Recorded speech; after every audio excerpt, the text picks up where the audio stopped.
Hello and welcome to the first intermission video of our video series discussing each chapter of the sequel, Konjiki no Gash 2, where Dev and I will be taking a bit of a backseat from going over each of the chapters and instead take a look at the editions that came out when the series was released in its volume formats.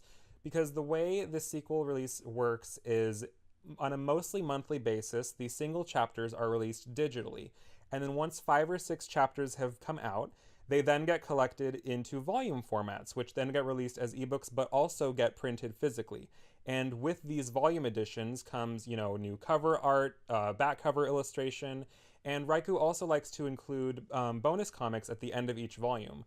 And so Dev and I thought it would be nice to have these little intermission videos in between volumes worth of chapters and go over our thoughts and feelings of the volume as a whole, as well as discuss the art from the covers and also go over the bonus comic at the end and just talk about our thoughts in general and if we have any theories up to this point in the story, or also potentially if anyone else who's listening has any questions or comments or whatever that they want to ask or contribute to the discussion. We were also thinking we could use these intermissions to feature some of those as well. Yeah, so this episode's a little different from the rest of them, but I think it's pretty fun to take a little step back and just kind of process everything. Yeah, I do want to add though that because this is the end of volume 1, this video will contain spoilers for chapters 1 through 5 of Konjiki no Gash 2. So before listening to this, if you haven't listened to the other videos, you can just check out our playlist and follow along there and then meet us back here and we can get into everything that has just happened in this volume because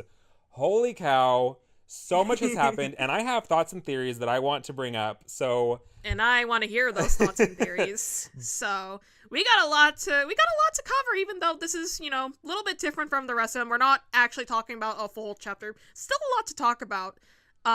Where I want to start off first, though, is focus on these gorgeous illustrations made for the volume. The front cover is so good. Like, I was really wondering how Raikou is going to approach this, since the original manga and its re-releases all had these different cover themes going on for each of them, but I absolutely love how it's going to be a similar take as the full version editions, because it makes it so fun to look at both and just see how much Gash and Kimaru had changed. And this applies for other characters too that we could see on it too, like see how much they've grown, and also seeing a new spell in the background too. I know. Like this bird bow thing. Like what is that? And I'm just like full spoilers. It's not even spoilers because we don't even freaking know yet. But it's like literally okay. So again, as I've said in previous videos, up to this point, at the point of recording this episode, 21 chapters have come out yet of the sequel. The sequel has been out for 2 years. We have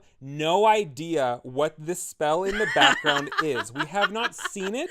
We have not heard of it. Like there's one thing in a future chapter that gets mentioned, that one little blurb, and that never elaborated. Yeah, that might be alluding to this, but we have no context for what this is. And so the fact that Raikou had the gall to put this on volume 1's cover when we have no idea what this is or who this is or like where, it was such a ballsy move for him to do. But like, I mean, the cover looks absolutely gorgeous, but I just have to put it out there, like that's so crazy that like we still don't know what that is. Yeah, that's the thing that's still driving me insane. It's been how long, at this point of recording, how long has it been since the sequel came out? We don't know what that thing is, but it's there, and we're still wondering about it to this day. Like, yeah, but no, like you said, I love, like you said, I love how these covers, like, parallel the full version edition covers, because, like, once it was revealed what the volume cover was going to look like for this, it makes so much sense that like the most recent version of covers that Raikou worked on is something that he's gonna like try and like tie in with the sequel covers. But like it's just so cool to see that that's actually the route he's going, of just like the concept of like demon, their human partner, and a spell in the background, and then just like other than that, just like a white background. It's just such a clean. It's just so good. Like it's such a great decision, and the coloring, oh my god, Raikou's color work is so good. It's so vibrant. I love the shades of literally everything. Like Gash's mantle and everything just looks great in that shade of blue. And it's really interesting to see Kiyomaru also in like a shade of like a dark teal or something instead of the brown we saw in the actual chapters. But just like everything is just so vibrant and colorful and just to see this cover side by side with the full version volume 1 is so cool to see the way that they have grown up. Like, it's so good. Exactly. I especially love how Raikou can color in the little electricity lightning going around everything. It's just really, really neat. And I'm just so fascinated by this new spell's design. Like, some people I know are already calling it Bao, or, you know, as I just said earlier, even, you know, bird Bao, because it kind of looks bird-like in a sense. No, when we first saw it, kind of less so than it doesn't look as much as of a dragon, like, you know, original Bao, but we have no idea what this thing is still. Yeah, like, I remember when this first came out, we were calling it just like nicknaming it like Baby Bao or Bird Bao or whatever, because like a lot of us were kind of wondering if, like, I mean, because obviously, so by this point we don't know what this is or anything like that, but we were thinking like potentially it could be like if Gash's other spells were stolen, we were wondering if Bao was taken too, like, is this like a different version of Bao, like, that was just like from before any of the like stuff that it absorbed or whatever in the Faudo arc happened or something? We thought that this was potentially like a quote unquote purified version of Bao, like before all of that, like, I don't know, rage and anger or whatever, like, empowered the Bao. Like, we had, like, these were all our thoughts and theories at the time, and like, I mean, it could still be any of those. We still have no idea what this spell is, but like, we were kind of just like, this looks like Bao's character, but also kind of doesn't. And it's just like, it looks really, really cool. I just want to know, you know, who it is and what it's doing here. It's so friendly looking. I know, that's the thing too. Like, it looks so. That's what I like about it. It's so friendly looking. It looks, it looks very like, I don't know, like innocent or benevolent. It looks really cool, and it looks amazing on this cover. And it's just like, also the fact too that we still have not seen this in the sequel. It's like Raikou has planned, like, Raikou is so good at planning and storytelling that, like, the fact that, like, we're getting this in a volume 1 cover and we still have no idea what this is, like, that's just really, really cool to me. That, like, it just tells me that he has so much planned that we don't even know yet, and we don't even know still. And so that just makes me feel really, like, I guess, safe, in the sense that, like, none of this is just like stuff he's pulling out of his ass. Like, he's literally like, he is planning and plotting a very, like, thorough story, and he knows where it's going. He knows where it's headed, and he's going to take us there at whatever pace he sees fit. And it's just so reassuring to see that is how he's taking care of this story, because it's just like, I feel like that's not something we usually see, especially in this industry with stories. Like, things usually get rushed out or pumped out pretty quickly. So it's just really, really nice to see how much care he's taking in telling us this story. You can really tell it's kind of like a passion project too. Like, he really is putting so much, you know, time thinking about things. The series has been in development for quite a while. Like, you know, how far before the announcement of the sequel did we see those blurred out image references for Weig and Ziggy? Yeah, like, that was things have like been cooking for a while, but we don't know when specifically things really, like, when did Raikou decide, you know what, we're gonna make a sequel? I'm still curious to this day, when did this all start? But like you said, it's really nice, you know, seeing how Raikou is putting a lot of thought into things. It's like this spell, you know, we still don't know when we're gonna see it. I don't think even where we are now as of recording, we're even gonna see it anytime soon from that. Same. So it's really funny, just, you know, fun. It's just funny seeing, like, how long it's gonna take before we see it, but I know it's gonna be worth it, because, you know, Raikou has thought about this, you know, so far in advance. It's just really cool. Like, I really like how it looks. I'm very eager to see it just because I really like how it looks. I love how friendly it looks. I know some people have said like, oh, this is like a downgrade from Bauer or whatever, but I like it. I think it's cool. I love that it looks so friendly. No, it looks I love it. I love it so much. I mean, I love Big Bird. He's great. So this is great. I love Big Bird. Also, I kind of like the blue on Kiyomaru. I'm not sure which one I actually prefer more, whether like the brown outfit or this one, but I think he looks good in either one. Yeah, I feel like the brown, I feel like that helps him stand out a little bit better against Gash, but at the same time, the blue he's wearing, it's kind of like a dark teal, so it is still separate from Gash's like shade of blue, but it's like I think they both look great. I just think it's really interesting and fun how Raikou just like will just switch up color palettes for characters sometimes, and I just think it's a lot of fun. I think it's a lot of fun how he plays with color for his characters like that. It really is. It's something to look forward to. It's definitely encourage that kind of experimentation. I think it's fun. Yeah. Spices things up a little bit. Yeah. And again, I love that Gash has a blue color scheme here. Like, for me, I've always personally liked blue Mantle Gash the most, and so I'm definitely winning here seeing this beautiful royal blue on him on the cover, and it like contrasts so well with like the bright yellows of the spell behind him. It's just it looks so good. It's a really, and even his pose and everything, it's so the way it has his mantle like lifted up a little bit so you can still see like his outfit underneath and everything. It's so good. Like the composition of this is so good. And another thing too, I loved how because obviously with the full version editions, like the series logo was like a little bit different, and with like the little books above where it says Konjiki no Gash like are kind of just like at different angles, and it kind of looks like more playful and things like that. And then one of the first things I noticed when this sequel was coming out is like when the sequel was first announced and we saw the sequel logo, and to me at least, it felt like because of the way in the sequel's logo how the books that say Konjiki no are like all straight and like a darker shade of red and that kind of gradient, it gave such a like serious tone to me.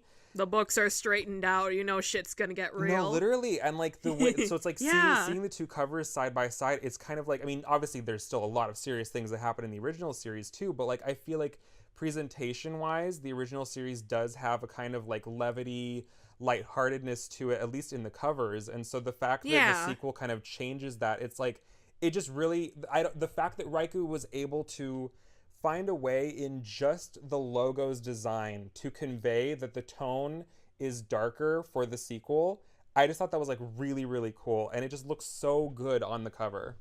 No, for real, like, this is such a strong first cover, and it pairs so well when looking at the original series volume. I really love this direction he's taking with the covers. Like, he could have easily just done something else, because, as mentioned, all the previous releases of the manga, they all had a little different going on with each of them, but I really, really love this continuation of the full version covers, and it just makes me so excited to see all these other characters and seeing how they compare with the previous ones, or even seeing some characters who didn't get a cover in the original. Who knows? Really like maybe cool. get some new characters on the cover. I'm anything could happen, and it's just so cool. I love this direction. I loved the full version covers a lot, and I'm so glad to see this continuing on with this one. It's so good. And in addition to the fact that we're getting such a beautiful front cover, we're also getting some back cover illustrations too, which not as like detailed as like the front covers, but they're still so fun to look at. I was also like very eager to see what it looked like too, just because we're going with the similar theme with the full versions. I needed to see what kind of stuff we're going to get in the back cover, and it's just of course we'd see Kiyomaru give Gash shit here about his height. Like, king or not, of course he would do that to him. gosh. I know. And the little Vulcan, too. Yeah, the little Vulcan. Like, Yeah, no, I love how vibrant that shade of blue is. How it looks on the back cover here. It's just so good. I'm very incredibly biased for Blue Mantle Gash already, but I just gotta say it.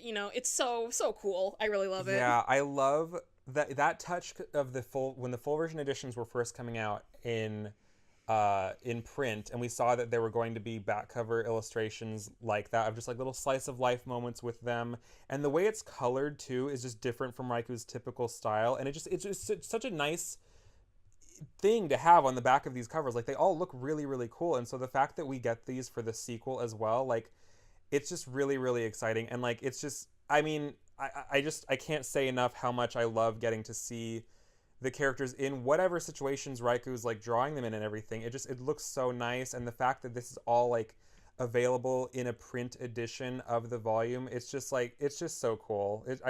And I'm proud to have it on my shelf. Same. I just love Raiku's art so much, and I love that we get to see like that we weren't finished with this type of format with the full version editions. Like, we get to continue seeing this sort of treatment for these characters with the sequel volumes. I just think that's really, really cool. And it also, like, not only do we have like chapters to look forward to and things like that, but after enough chapters have come out, we get to look forward to like, oh, what's the next cover gonna be, or what's the next back cover illustration gonna be, and who's going to be featured on that. And then even once the book actually comes out, it's like, oh, what does the spine look like? And just like, it's so cool that we have all of these other elements we get to look forward to, and not just the chapters we're waiting for each month or whatever. The fact that like there are going to be some months where a chapter comes out and also a volume comes out, and so it's just like, it's just really, really cool. And like those moments where it's like after like the final chapter of a volume comes out, and I'm just like scouring all the different like Japanese bookstore websites to see who's putting up a listing of the volume first, because sometimes Raikou or Bergdenboard is not the one to first announce or tweet the cover illustration and everything. And so to be able to like I'm just like keeping tabs on all the different websites to see what puts up a listing. And it's just so exciting, like that countdown moment of like keeping tabs on where the chapter cover is going to be released and finally getting to see a glimpse of it and who's going to be featured on it. And it's just a lot of fun, and it just adds to the excitement of getting to experience this sequel coming out like in real time. It's like, it's not like this has been out forever and we are like catching up on this already completed series. It's like, this is all happening like present day, and it's just so exciting to get to look forward to and everything each time. No, exactly. Like, the series is, really, really fun to enjoy, regardless of whether you're here for the day one drops or if you're just picking things up, 1,000%, years after it ended. It's still such a solid series, regardless of whenever you pick it up. But as you're talking about, the excitement we had, waiting for these covers and stuff, it reminds me, this is exactly like how it was when the full versions were coming up and how hype it was, waiting for these covers. We had no idea who would be who would be featured on the next volume and stuff. It was such an exciting time. And like you said, we're first waiting for the front cover and then the back, and what's the spine gonna look like? It's just in the Gash Cafe, so cool. that volume. No, exactly. Oh my gosh, yeah, that was also so fun. It's so cool to be able to experience Zatch Bell in general this way, because I always think a lot about how it must have been like for fans in the very early 2000s when it was just coming out, what it must have been like for them to wait for these things. And it's so cool to be able to experience that now with the sequel, which is why I'm like I'm always so excited when small stuff, for most people, I imagine it's small stuff, like, oh, volume cover, all that stuff, it's pretty minor, I guess, in the grand scheme of things, but for me it's just so exciting. I love the experience of waiting for these things and discussing it with friends and stuff, and it's just so cool. And again, also I love, I appreciate all your work and keeping tabs on checking all these sites and stuff, because I could not do that, so I appreciate your hard work for that, and all I have to do is just smash that retweet button. Thanks, I appreciate it. But, oh my god, like, speaking of new stuff too, like, some of the new things we also see in the volume release, of course, include, our chapter index, as well as a front title page, and also a little quote from Gash and Kiyomaru. Yes, in volume Like- 1. So in volume 1, we finally get to see, as Dev said, like the title page and everything, and even just the title page alone and table of contents, like it just gives a serious.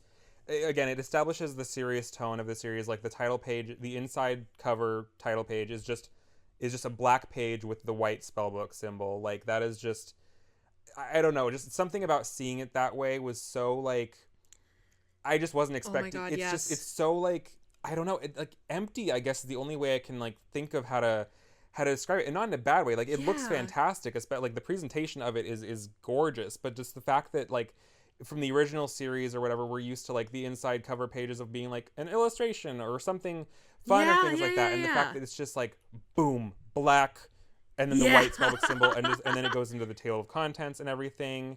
And then like Dev said, like so in at the beginning of chapter 1, before even, and this is actually something we didn't discuss about in any of the other episodes, this sequel actually refers to the chapters as pages. So like chapter 1 is page 1 and chapter 2 is page 2, and obviously at the very beginning we didn't really know what was up with this, given that the original series called them levels, which is also kind of like what, but we noticed level 1. Yeah, we noticed that with these they were called pages, and it kind of didn't really make sense for a while until the end of volume 1, I would say, where we kind of started to theorize that it probably has to do with the fact that like they were able to recreate a spell or revive one of the stone spell books, I guess, using a page that had been given to Kiyomaru to put in the book and everything. So in terms of like following that type of theme, I guess it kind of makes sense that each of the chapters are referred to as pages. But I just thought that was something interesting that Raikou chose to do with how to refer to these chapters.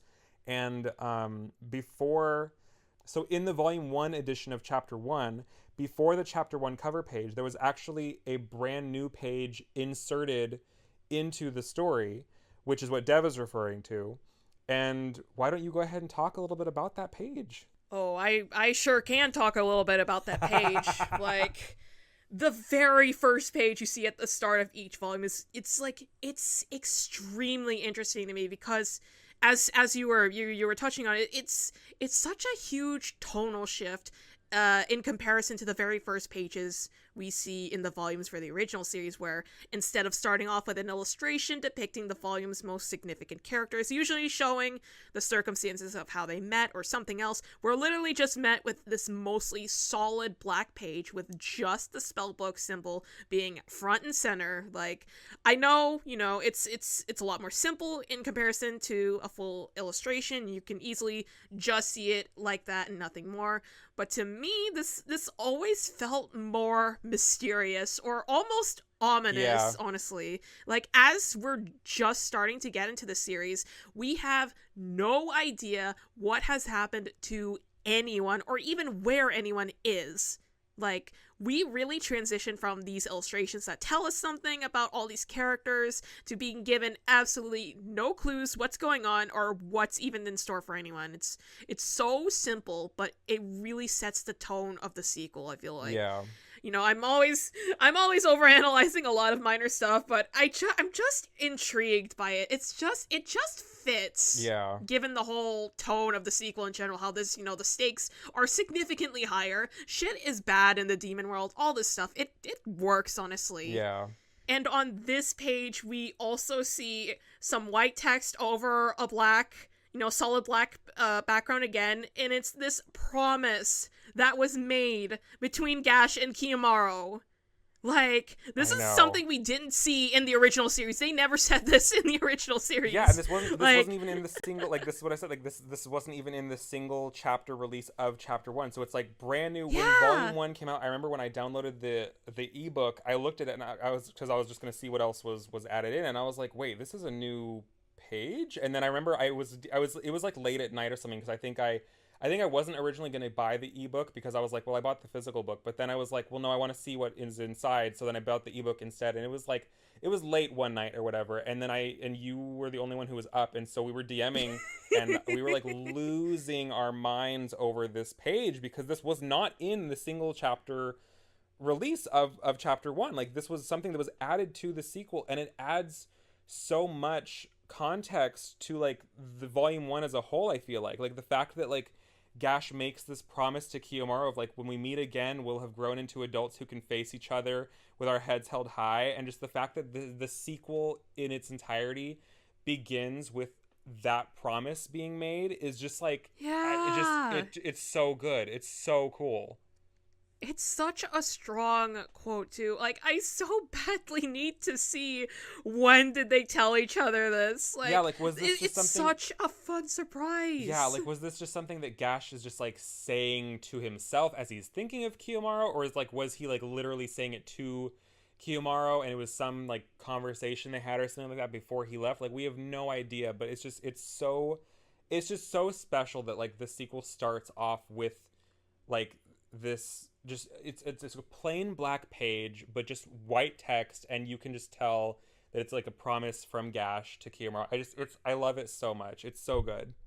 Seriously, like, it just reminds me of how much I love this bond between them. Same. And how this shows that they both know that they will meet again someday to see this all come true, and they do. Yeah, they really do. And like, I just love the simple look to this page too. You know, it's all black, just pure plain white text. It's perfect. And again, as you're just picking up this volume and are greeted by all these black pages, it gives off that vibe that we're literally in the dark about what's even going on with anyone or where they are, which again is this big shift in vibe from the original when you see the first page illustrations there and become interested in learning more about these characters and the adventures they're on. Like, we've got nothing here except this spellbook symbol and this promise that Gash and Kiyomaru made, as they both have hope that they'll meet again someday. It's so good.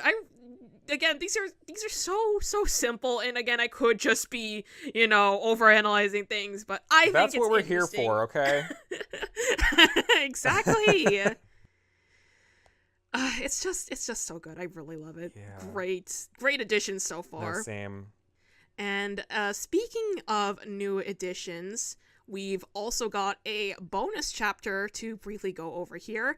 I mentioned this in the previous video that usually the bonus chapters have been Gash Cafe, which, as the name implies, are cafe-themed bonus chapters, but this one is the only one that's the exception so far. This is not Gash Cafe. This is instead the 101 llamas that were swept away. So might as well go over a quick little summary, and then we can talk about it from there. All right. So, the 101 llamas that were swept away.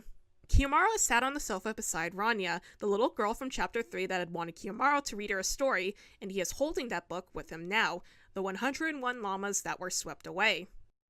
Rania has a great time as Kiyomaru reads the story to her.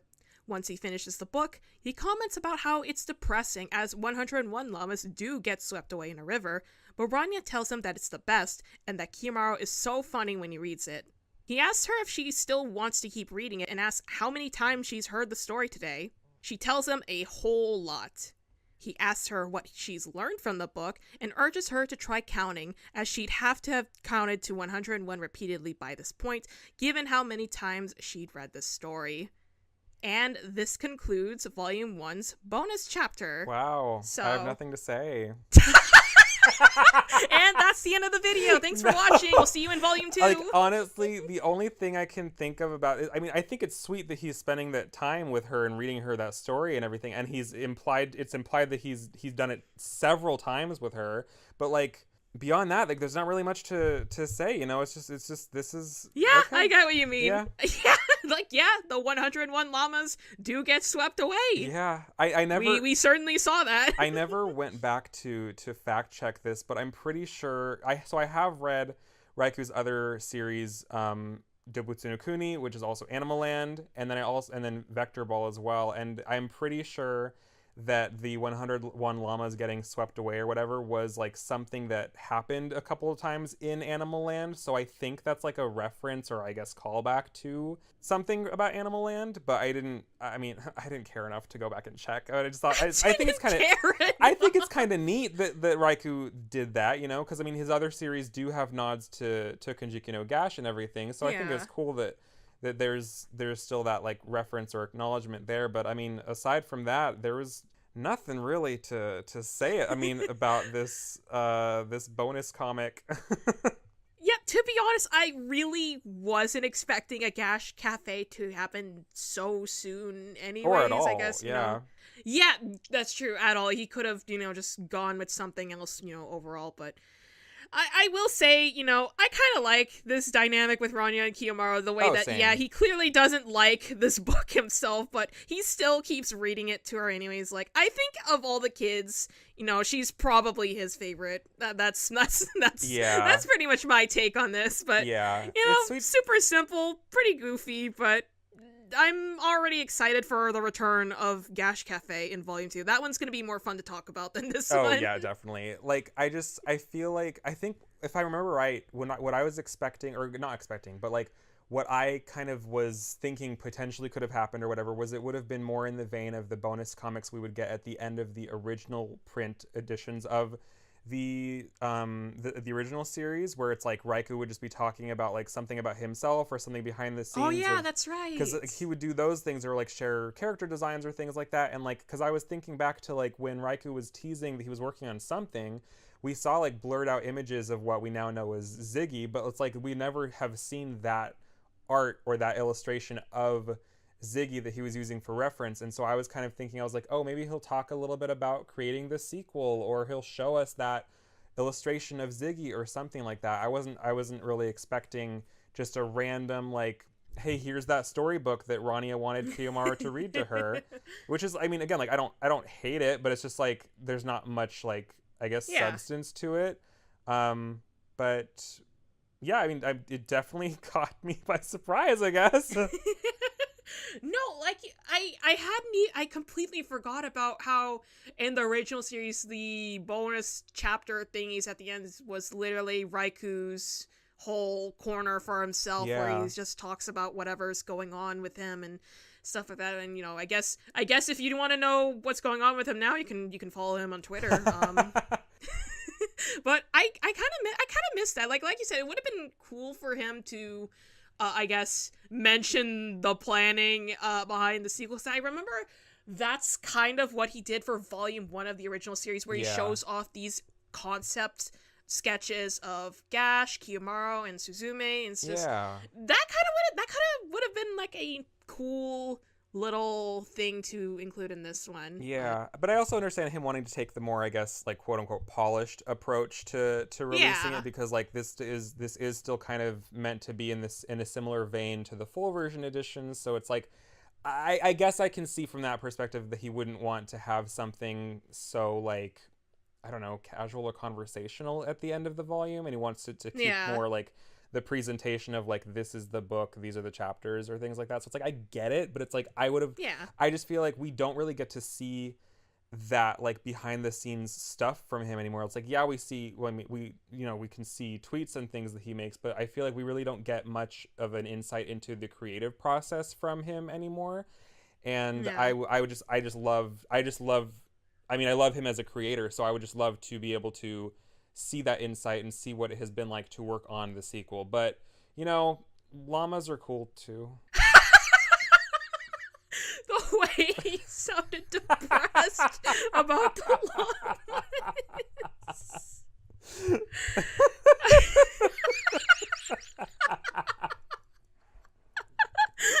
And that's our review of the 101 llamas that got swept away.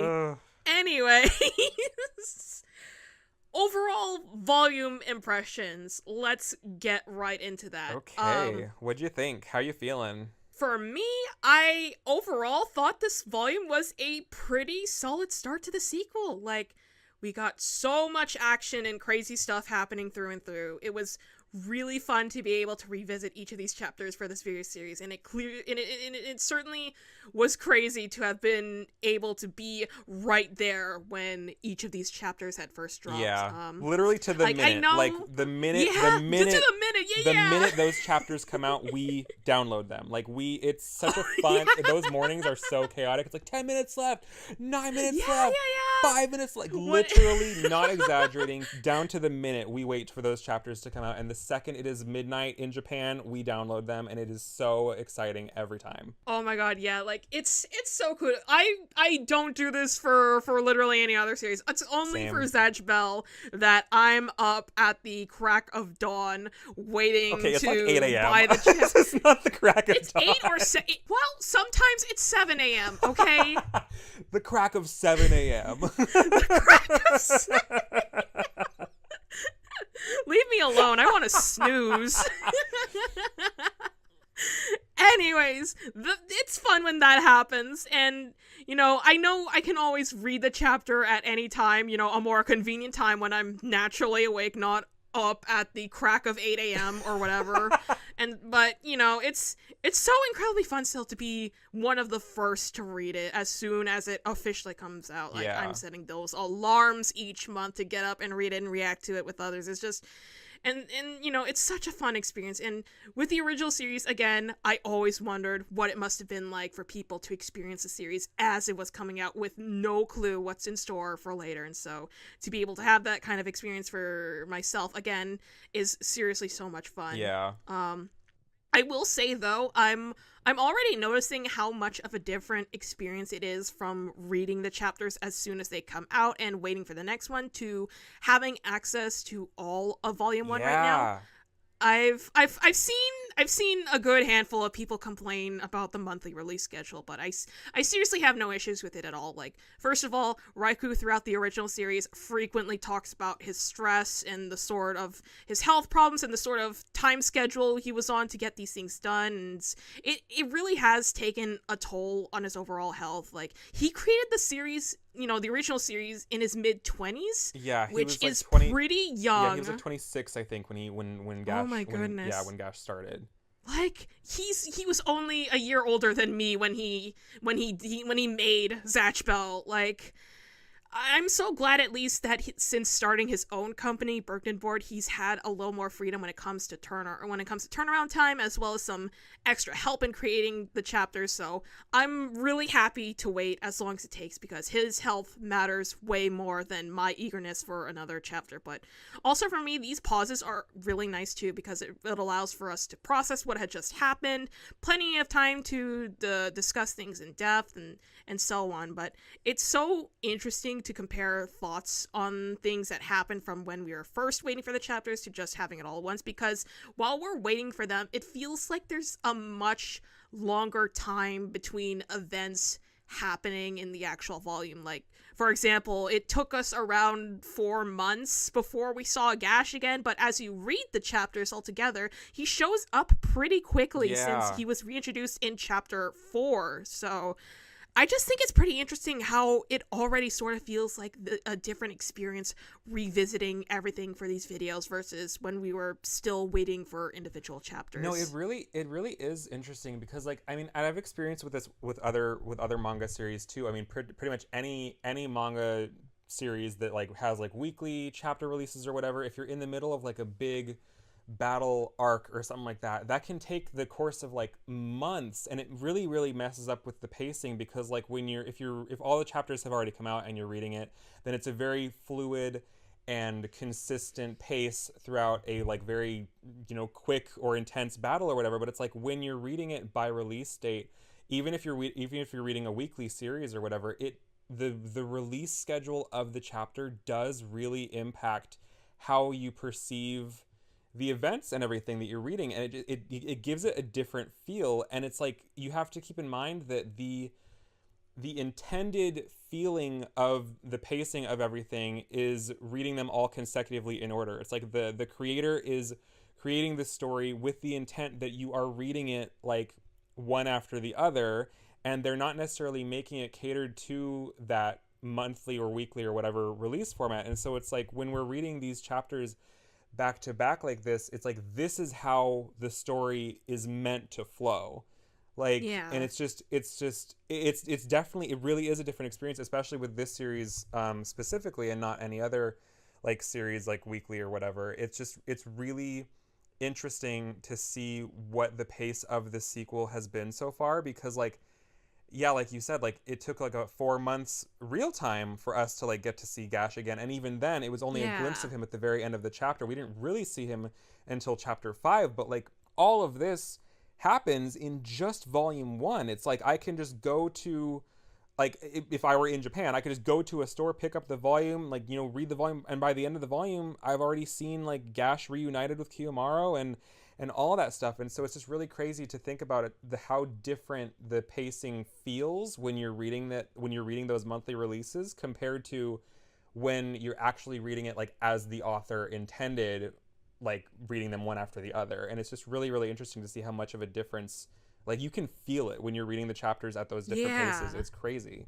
And, you know, it already makes me curious to see how revisiting the sequel will be once it reaches, you know, the end. Once every chapter is out, what would it be like to properly go through everything all over again, all at once, literally no waiting for anything. Like it's going to be such a weird experience, but I'm very curious to see what that's going to be like. Yeah, like imagine once the sequel is finished and then going back to the original series and doing oh my goodness all of that and then all of the sequel. Oh like, my god. That's going to be insane. That is going to be the ultimate Zatch Bell reread, and I want to do it. I want to do it. That's going to be really fun, actually. Like, that would, oh my gosh, like, oh man, I want to reread the sequel. Oh, but first I have to read this 323 chapter prologue to the sequel.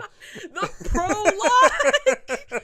Guys, what if we had a prequel series to Konjiki no Gash 2 where we explored Gash's adventures before he became king? Wouldn't that be cool? Oh, that's crazy. I wonder what that would be like. Same. But speaking of Gash and pacing, one of the things I've mentioned here and there in this video series is, you know, that I keep saying, like, I'll talk more about later, is I guess my thoughts on his reintroduction overall. Like, as I've mentioned already, it really didn't occur to me just how soon he was reintroduced until reviewing the chapters altogether. Yeah. I want to say first that I was absolutely hyped as soon as we saw him return. I've been so eager to see him, and it was such a whole exciting event when it happened. Like, I even very quickly rushed to make some fan art of him because everything was just so cool, and I love his new look, you know.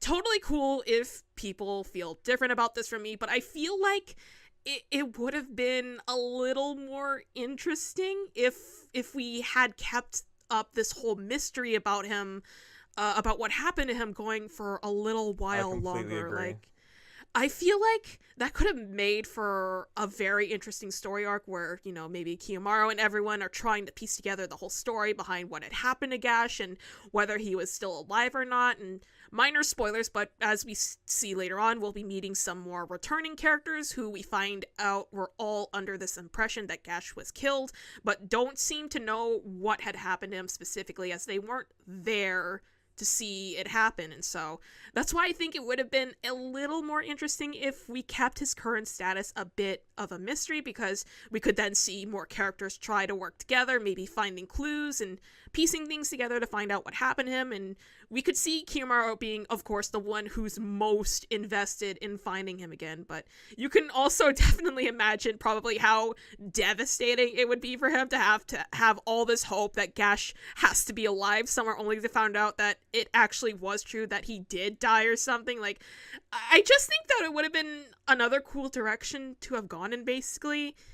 I'm still so invested in how things are gonna go. I enjoy Raiku's storytelling, and I'm already very, very excited when we talk about what happens in Volume 2. Like, that's gonna be a lot of fun, but yeah, that's pretty much my whole blurb about Gash that I kept kinda alluding to in these future reviews. Like, I don't know, it's just something I've been thinking about for a while. Like, now that we see all these, like, chapters out together, and you can really feel how short his reintroduction was. But yeah, that's my whole thing about him. No, I feel the same way. And I remember, like, I mean, when these chapters were coming out, like, I remember this was something we were all kind of discussing, because it's like we didn't know we didn't know what to expect in terms of like the length of this story. And I mean, we still don't know how long like Raikou plans for this story to be. And so we didn't know if the sequel was going to have like different arcs, or if it was just going to be one big arc, since we're kind of thrown into the middle of it right from the beginning. And like I feel like even now we still can't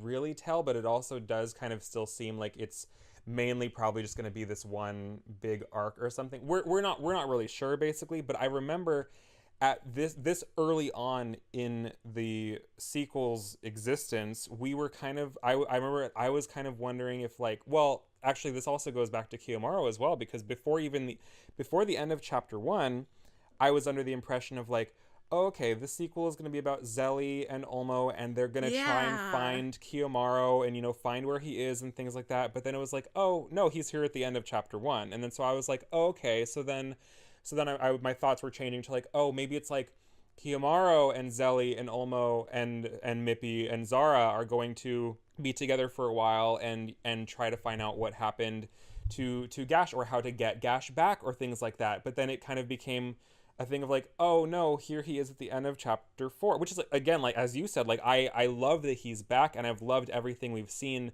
since he's come back. Like it's great, and I don't think it's necessarily bad, but at the same time, and I also can understand from a, I guess, marketing standpoint, if Raikou is pitching this sequel and releasing this sequel and trying to you know, gather hype and excitement for this sequel and everything, and is going to release like a volume cover illustration where he has to have like the main characters and everything, and the sequel is still called Konjiki no Gash. So it's like, I understand from all of that, like, I guess, business perspective on that side of things, like why he would have needed to bring back Gash sooner than later. But I just feel like story-wise, it would have been really cool to have a sort of like mini like Gash retrieval arc sort of situation, where it's like they're all working together to bring back the king somehow, rather than how quickly, I mean, end of chapter 4, Gash is back, and it's just like, I thought that was just going to be a much bigger plot point, kind of, because I thought it was kind of going to be like, we get to see how these characters operate and how they function under such high stakes without Gash there, like, because we don't really get to see that in the original series, like how everyone like handles things or responds in an absence of Gash, because he's obviously always there. So I kind of thought that was going to be the direction the sequel was going, but then he ended up coming back, which, again, like I'm not complaining. I don't dislike that or anything, but I also can see potential value in Raikou having gone another direction and like letting it linger a bit more. But I can also understand in terms of like, I don't know, reader patience or reader interest, or him anticipating what readers' patience or interest could have been, or attention, I should say, not interest. I guess in anticipation of that, Raikou probably wanted to bring back Gash sooner, just to assure people that, like, don't worry, Gash is going to be in the sequel or something. Like, I mean, there's any number of factors, and we don't really know what went behind Raikou's decision to do that, but I remember, like, in these earlier chapters, we had discussed things like that, where it's like, it kind of would have been cool to see like Raikou let that linger a little bit longer than he actually had. But again, the execution was still great. It's just, I just feel like that also could have been good to see it, you know, play out a different way, I guess. Yeah, for real. Like,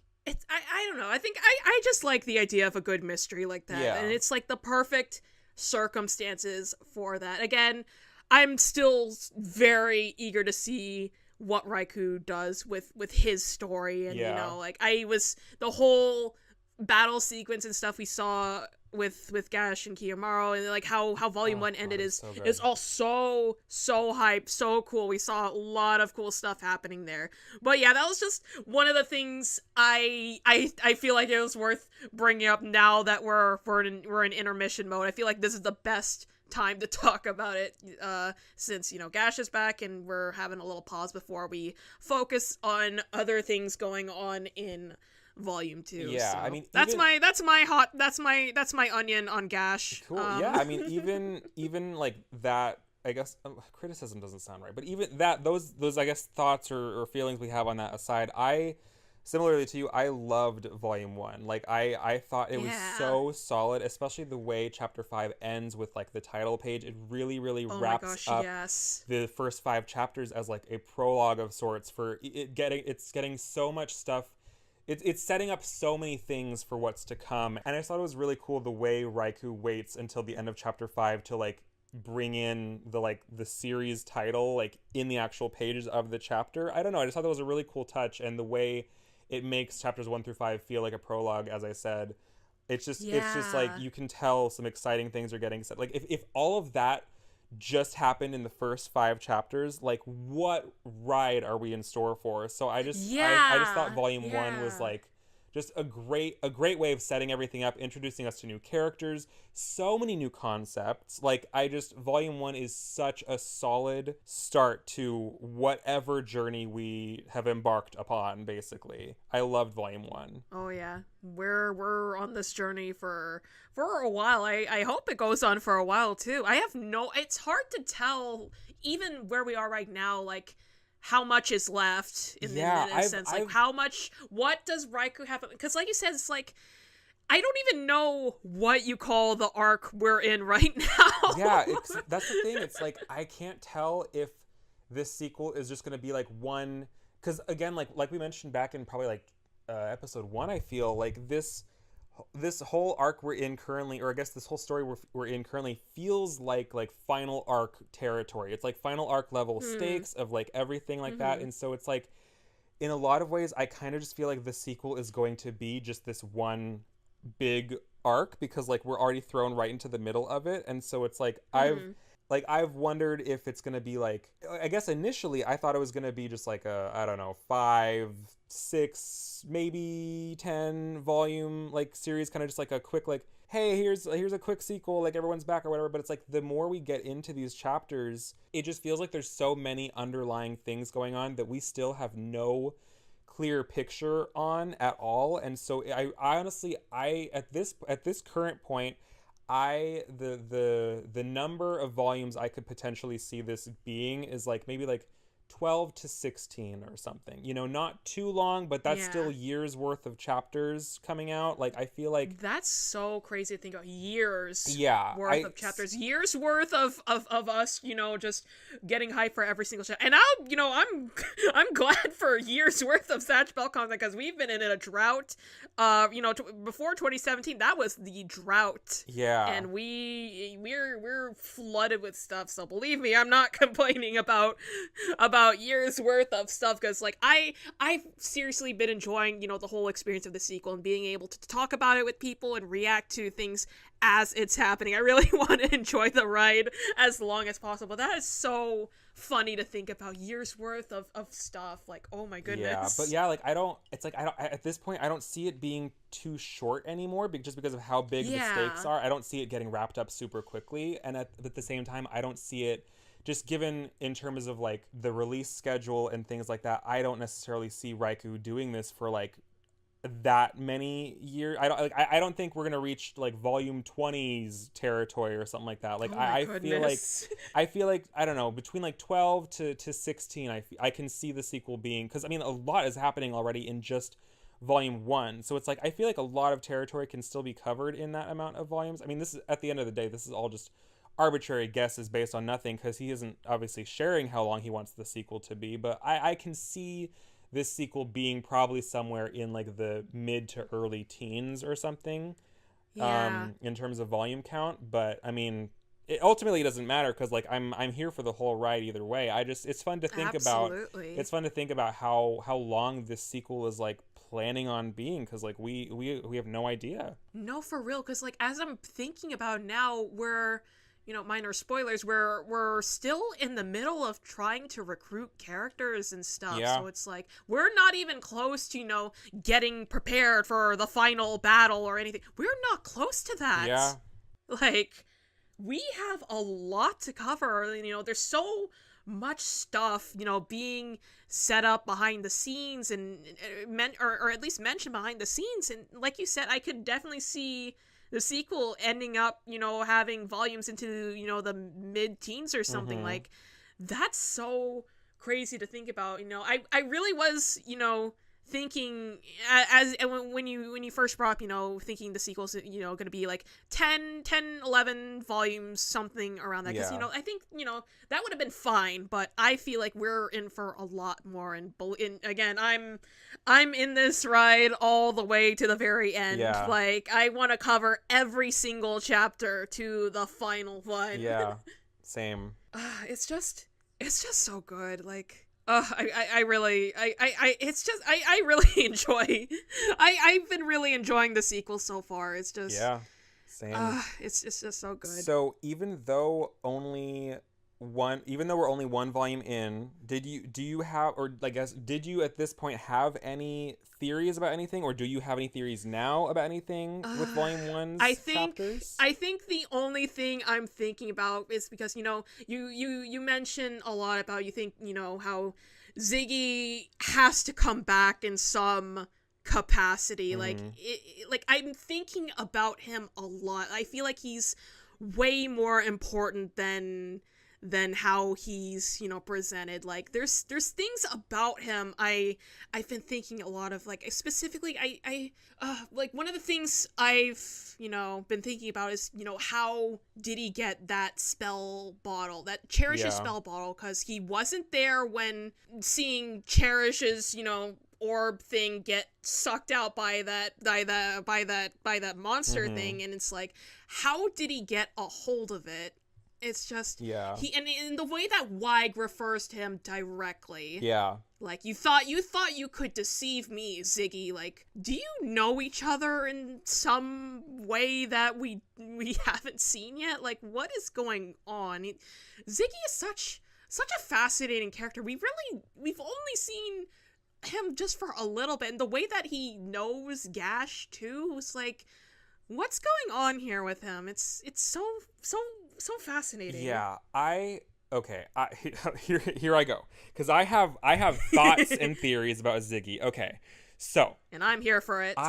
And this is strictly speaking from a character design standpoint. I could not help but notice when we first, probably as far back as chapter 1, or maybe a couple chapters after that, when I was looking back into chapter 1, I'm not sure, but I have such a strong feeling that Ziggy is a card like Weig is, because they have the exact same, not exact, but they have very similar facial features. Like Weig has the black markings on his face, and Ziggy has that as well, and just the way, I don't know, I just don't feel like Ziggy looks like a demon to me. Obviously the demons can look like any number of things, but just the way we see Weig's character design and we see Ziggy's character design, I just feel like there's a lot of similarities there, with their eyes and their lips and everything. And because Gil has black lips, Ziggy has black lips, Weig has the eye markings, Ziggy has the eye markings, and so I just can't help but feel like potentially,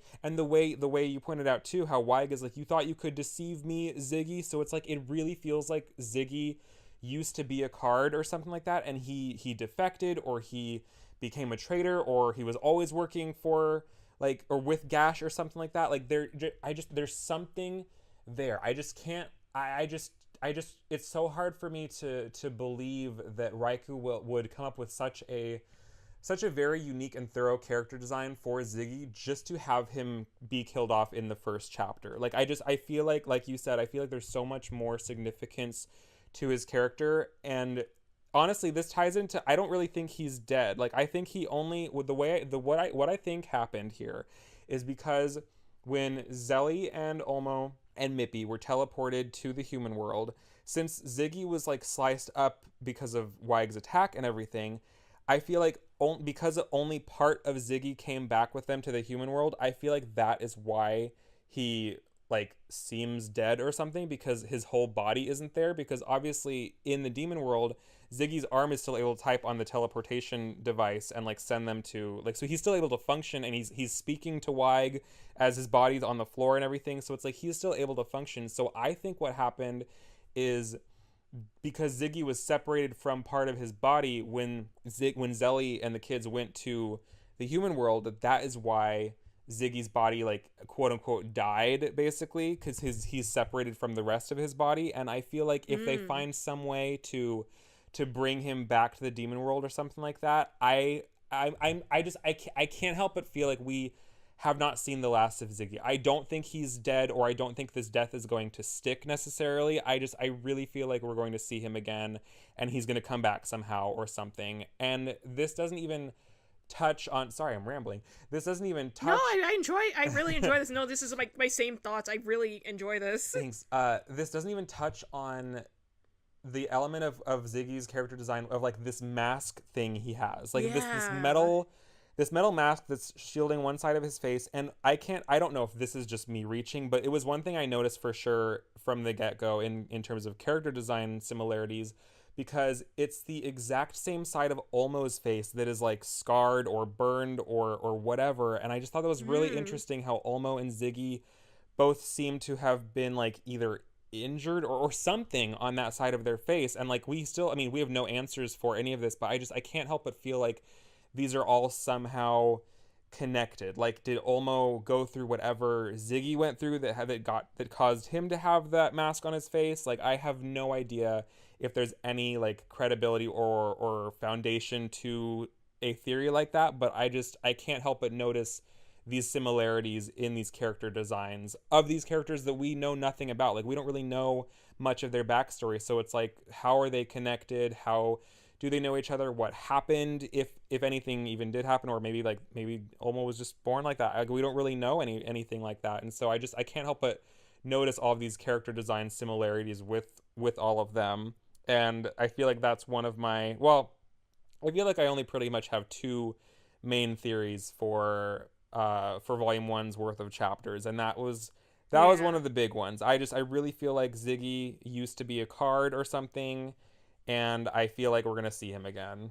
No, seriously, I really think he's had some association, as a card with Weig and everything. There's something about him that, I'm still very eager to, learn more about eventually, but where we are currently as a recording, it doesn't seem we're gonna address that anytime soon. But, it's just something I still think about. It's like, this cannot be the last time we really, hear about him. Like, there's so many questions, and I'm really eager to see, what Raiku's answers to them are as we continue the sequel. Like, I really, like you said, again, I'm really convinced that, like, I feel like it's likely Ziggy could have, like, defected or something, because, again, I'm thinking, again, of that one dialogue from Weig, him saying, "You thought you could deceive me." Yeah.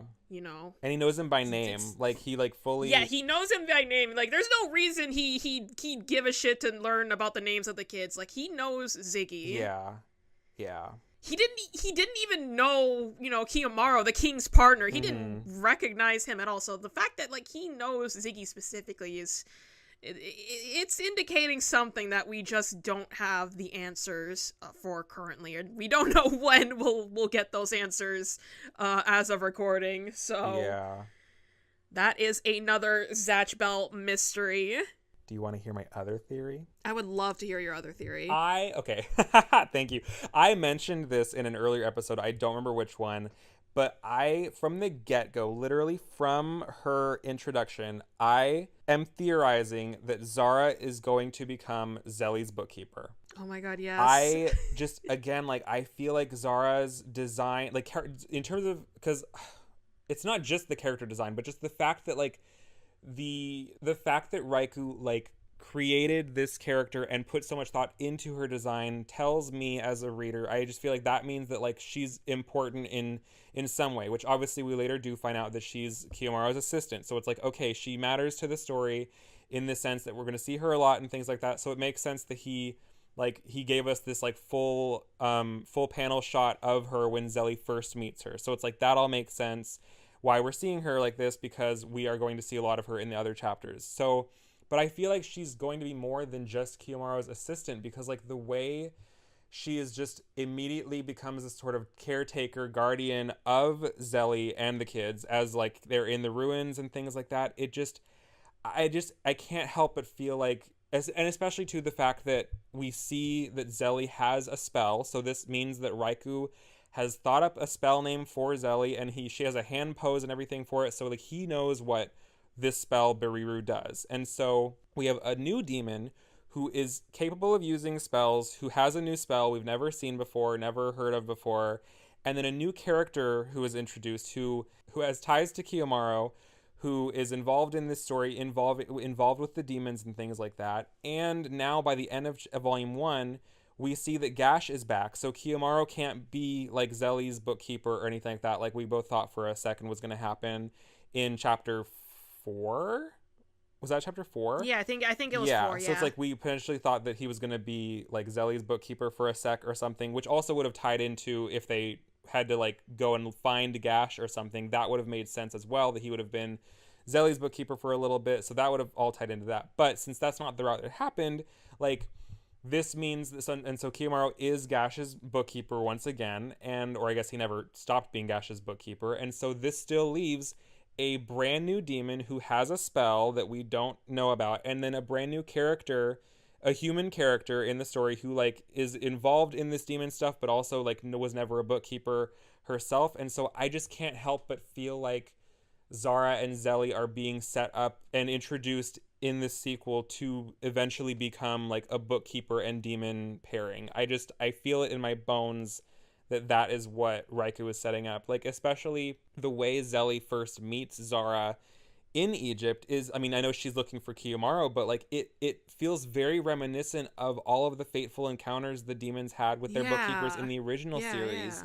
And so like I feel it in my bones the same way I feel like Ziggy was like a card or something, or that we're going to see Ziggy again. I feel it so deeply that Zara is going to be Zelly's bookkeeper. Like it just feels like fact to me. It doesn't even feel like a theory at this point. Like it just makes, it will happen. It just makes so much sense to me, especially like I don't know. I just think it's really cool, especially like it would be amongst returning characters to also, it'd be like for Raikou to then also give us like a brand new demon and bookkeeper pairing. Like that is so exciting, because I remember whenever we would toy around the idea of like, oh, what if I could do a sequel one day or things like that, or once the sequel was announced, we weren't sure who was going to be in it or whatever. We weren't sure if it was going to be like a next generation situation of bookkeepers and demons, and we thought we were going to potentially get like a whole bunch of new characters or things like that. And then obviously it ended up being still very much focused on Kiyomaru and Gash and everything. And so it's like for Raikou to still have it with all of these returning characters that we love to see,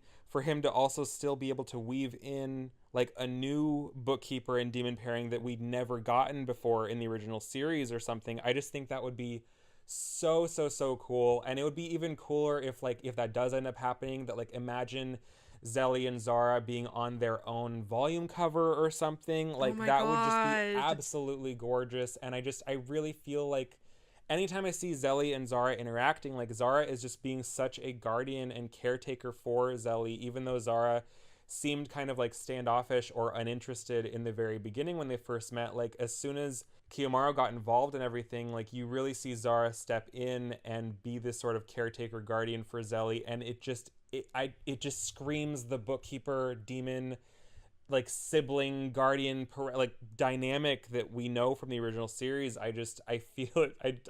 I'm so convinced that is where it's headed. No, seriously, I would love to see Zara become a bookkeeper. Just the idea of new bookkeepers in the series would be really cool. I wholeheartedly agree with literally everything you say. I just think it'd be so cool. Like, and imagining if she and Sally get their own cover too, that would be so cool. Because I was just thinking too, like, what if we get new characters getting a cover too that they didn't have before? Like that would be so fun. I just think it'd be so cool. I really want it to happen. Thank you. I'm glad you like it. Of course. It's just so good. Like I really enjoy hearing all your theories and stuff, because I think I'm definitely like on the same page as them. Like I do think Ziggy is like way more important than what than what meets the eye here. And I do think there's some evidence to see later on that maybe there's a chance we'll see some new bookkeepers or something. Like it's all so good. Like it's really good. You really articulated everything so well. Oh, thanks. Yeah, I Like just literally something like my similar thoughts. yeah, I mean, I even literally as soon as chapter 1 came out, I was like, she's important. You knew it right I then. just, Like, oh god. this girl is important. It's not just another random side character that will drop off after, something. Like, she's important. Yeah, and even aside from the potential of her being like a bookkeeper and everything, just her as a character, what we know about her, I really like her. Like she brings a Yeah. new like energy, I guess, to every like the way she kind of like gives Kiyomaru a little bit of shit, but also you can tell she very much respects him. Like Yeah. she's his assistant, like she chose to study under him for a reason, and just the fact that you can see that trusting dynamic between the two of them, even though we like don't even know this girl, like the fact that we see that dynamic between them right away, and just her having this affiliation with Kiyomaru right away tells us too that she's trustworthy and a good person, and Kiyomaru obviously sees that in her. And so I really really like what she brings to the table, and I think she's such a great new character to introduce. And yeah, I really like what she brought to the table here, and it's just really cool to see a new character interacting with like our familiar, or the characters we're familiar with in this way. Yeah. I like Zara a lot. She's really really cool. And I hope we see more of her eventually. Like, Same. it's been a while since volume 1 for us, but I miss her. I want to see her. Same. Yeah. Alrighty, so I think now is a good time for us to feature our little Q&A/featured comment section for this video. Yeah. We have a few to go over, but before we get into that, I just want to briefly mention, for full disclosure, that this specific part of the video is actually recorded several months into the future. That's crazy. Yeah, compared to the rest of the video. So, we first started recording episode audio back in like March or April or somewhere around there, and at some point when it came to figuring out what we'll be doing for these intermission videos, we thought that being able to feature comments or questions, if we happen to get any, would be fun. And so when recording for this intermission video, we decided to just record the entire episode, but just leave a part where we could insert this Q&A/featured comment section later in the future if we had any. This is going to be the same for our future volume 2 and 3 intermissions, and so we just thought it would be worth bringing it up in case you guys are wondering about when exactly this part of the video is being recorded and all that, so just keep that in mind. Yeah, because we wanted it to be like, the comments that we're responding to came from the episodes we've already like posted to the channel, so we wanted to wait until those episodes were out and they got comments or questions, and then from there we will like insert these little segments of us answering those, and then, so on and so forth. Yeah, exactly. But anyways, with that all out of the way, let's check out some stuff submitted by you guys. So Let's do it. What? Oh, actually, wait, hold on. Sorry. no worries. Firstly, I just wanted to, since this is us from the future, and now we have posted like episodes, and the channel is known and everything, because for so many months it was like all a secret and no one knew this was even a thing. So now that when we're recording this, all of volume 1's videos have been posted, and so I just wanted to we both just wanted to say like thank you guys so much for just like, your excitement and support and everything of this like channel and these videos and everything has been really really cool to see. Like, yeah, seriously. Yeah, so this has been awesome, so thank you so much. Yeah, for real, it's been such a fun experience just recording and working on these videos, and it's been really, really cool hearing your guys' feedback and just enthusiasm for videos like these. So thank you so much for that. Like, it's so cool. Like, yeah, and it's just gonna keep getting better, because like we're getting closer and closer to like being caught up and everything, and just every video is so much more fun. And like just over the course of the episodes, we get more and more into like a groove with how this all works and everything, and it's so much fun. So we're really really glad that you guys are enjoying it as much as we're really glad that you guys are enjoying listening to it as much as we are enjoying making them. Absolutely. Like, it's been really really cool, and again, thank you guys so much for all of your support. Yeah, thank you. Yeah. Okay, so One of our first questions is from Keyblade Strike 1, who asks, for Dev, did you get into art because of Zatch Bell? And what are some of your other inspirations? Anime, manga, or other artists? So... This is such a good question. I think that... Sit down. They said for Dev, not for Dev and Pinna, okay? This is my hour. We were literally just joking about this too, I had to. Oh my goodness. But anyways, so already this is a very, very fun question. I think I've just always really enjoyed making art throughout my life, even before Zatch Bell became part of it. I think it's just one of those things that I just happen to enjoy doing since forever, basically, and making art continues to be something I have fun doing and look forward to doing, all the time. I actually still have a good handful of drawings and paintings I created when I was very, very little, kindergarten and just elementary school age in general. My parents actually still display some of them on the walls and stuff. Oh, that's so cute. Yeah.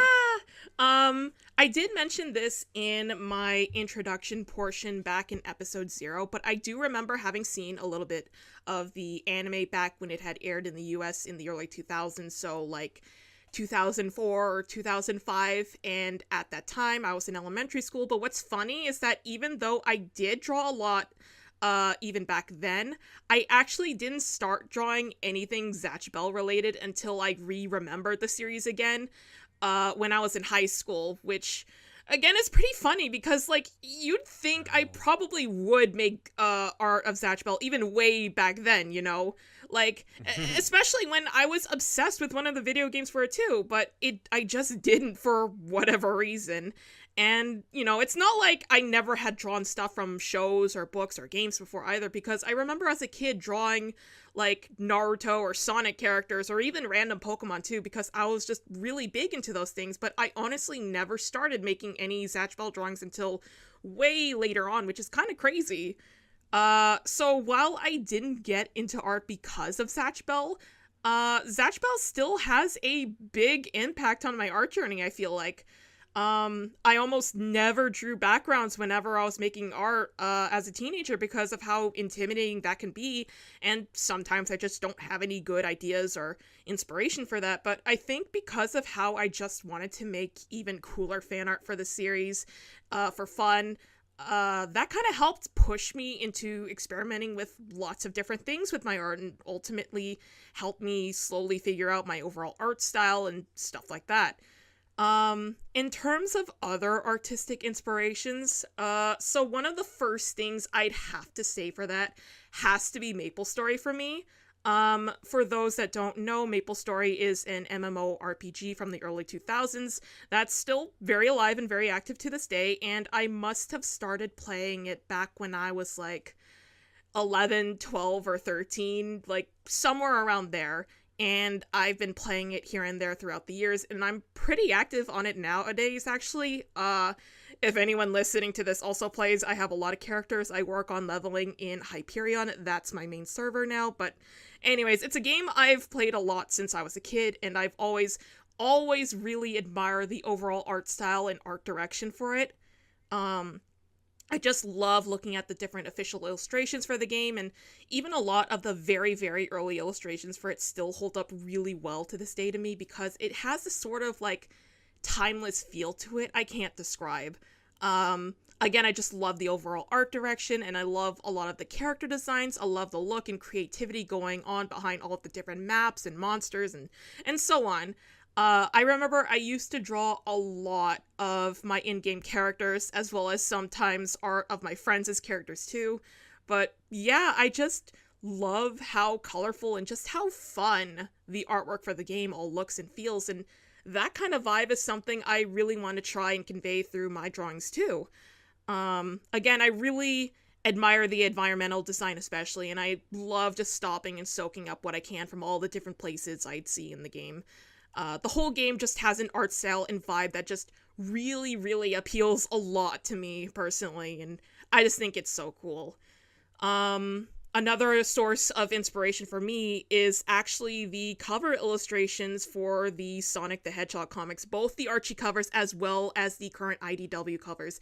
I love those so much. Like, I've loved the whole Sonic series since I was a kid, and I still love it very much to this day too. I have a ton of the games, but funny enough, I actually hadn't really read much of the comics, but regardless, I'm still very drawn to how a lot of the comic cover illustrations look, and I just really enjoy how cool and colorful and just full of energy they all are. And I guess as a kid, it showed me just how much you can convey so much with just a single illustration, and that's what I really admire about a lot of them, and that's something I really want to try to do more with my artwork as well, to not only try and make them look cool, but also have details going on in it that just make the whole thing fun and interesting to look at, you know?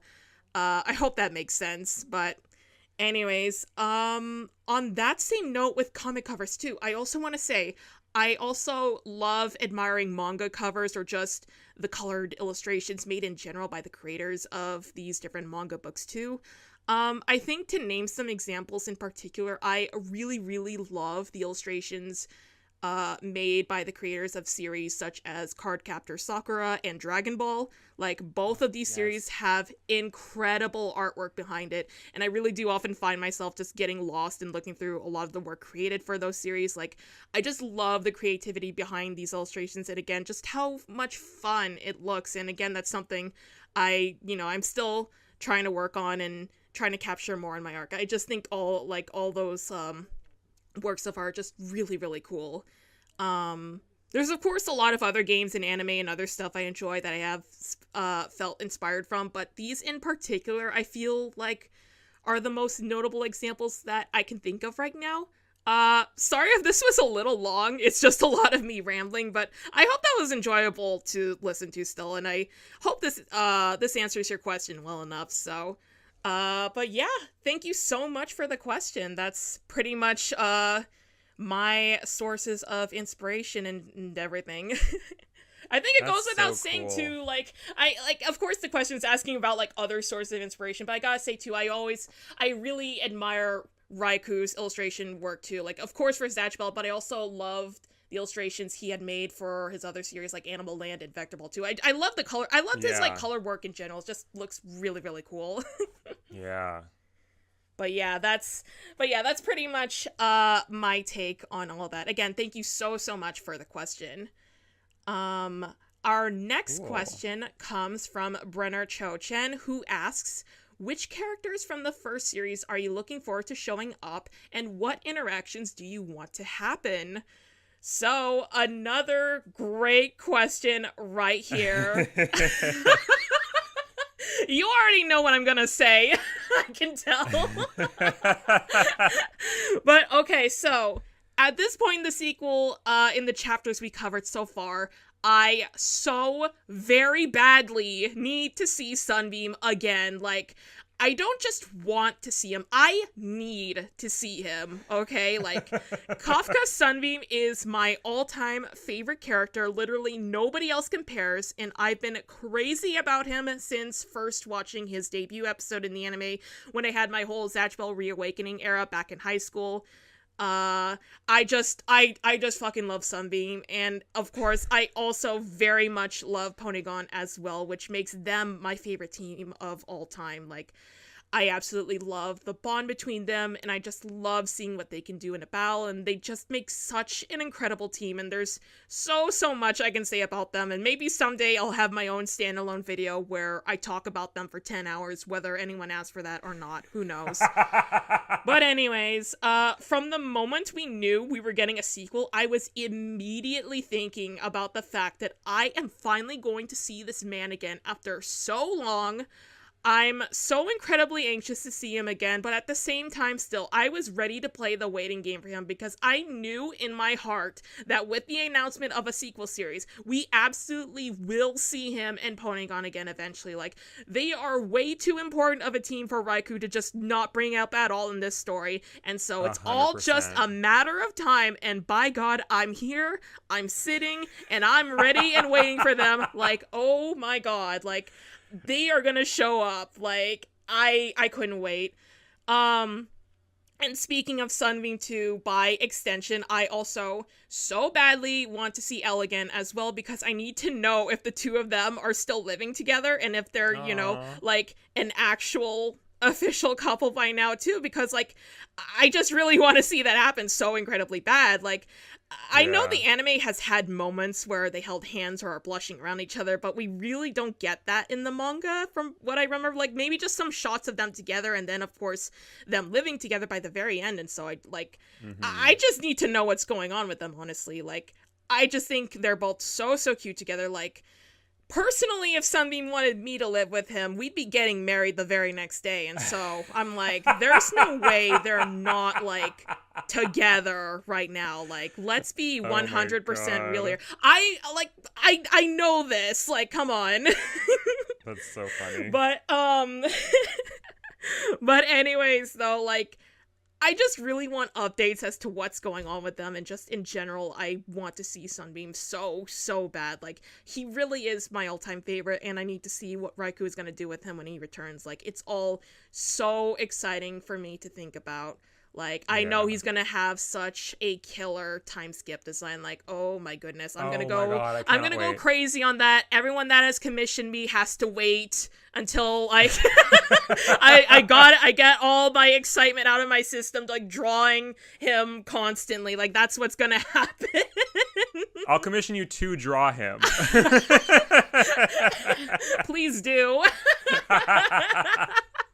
But oh my goodness. Okay, Sunbeam aside though, in terms of other characters I'd love to see again, I also would really love to see teams like Penny and Uri, as well as Albert and Layla too. Like, them as well as Sunbeam and Ponygon, I think are my solid top 3 teams of all time. Like, I don't think we'll see them anytime soon, but I really hope at some point we could see them still, you know? Like, I know in my heart Penny and Layla will have some really cool time skip designs, but I'd be so curious to see what Uri and Albert look like too, because I love those guys just as much as their partners. Like, I love these 3 teams so much, and oh my goodness, I'd love to see just everyone again in general, but I think all those that I mentioned are my biggest wants, I feel like. But what characters would you like to see return, Pinna? Okay, so honestly, our answers are pretty similar because, I mean, we have such similar, like, tastes with our favorite characters and everything. Yeah. So, like, Patty and Layla are definitely, like, really up there with who I want to see. Obviously, also, like, I want to see Tio and Megumi so badly. Oh, I didn't know you liked them. Yeah, no, I don't really talk about it that much, actually. Yeah, I kind of keep it to myself. Yeah, no, I keep it to myself usually. But, you know, cat's out of the bag. Tio and Megumi, really love them. Wow. And yeah, I mean, so by this point in the sequel, we only had volume 1 to go off of and everything, right? But like with the way the volume cover so closely mirrored the full version edition covers, I was kind of basing it off of like, oh my god, well, in the full version edition, like Tio is on volume 2. So I was like, she's gotta be next. Like, I was so convinced, because like, I mean, ever since the Bunkoban release, that had the same exact order that the full version editions follow. And so I was kind of like, okay, like Raikou has this set pattern in mind. Sorry to Umagon fans, because he's like volume 11 or something. Oh my fucking god. I forget that all the time, too.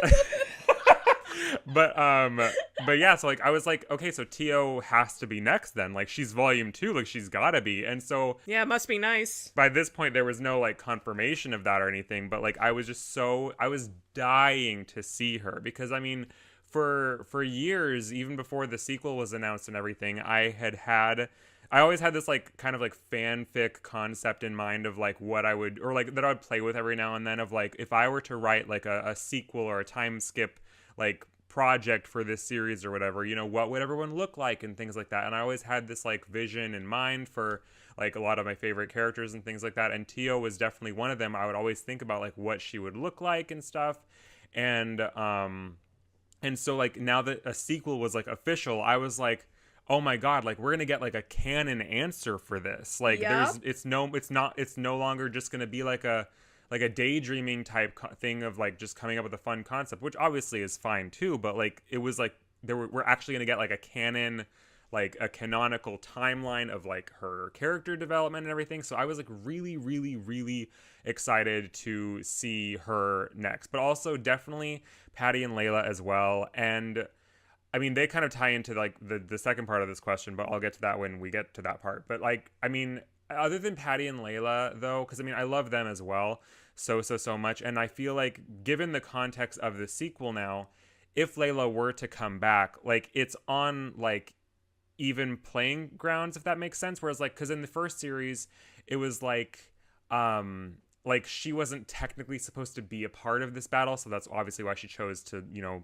get her book burned at the end of like, you know, fighting Demult and everything. But like now it's like all of the demons are kind of on the same side now, and so it's like I feel like this is the perfect opportunity for her to come back, because in a lot of ways I really do feel like she is part of like the main, not maybe the main group, but like maybe like the secondary to like the main group. She really fit in with everyone so well, and I feel like that's definitely a bond that I would love to see, you know, a bond I would love to see in the sequel again, but this time, since there's no like, oh, current tournament or past tournament thing, it's like they're all just demons from the demon world.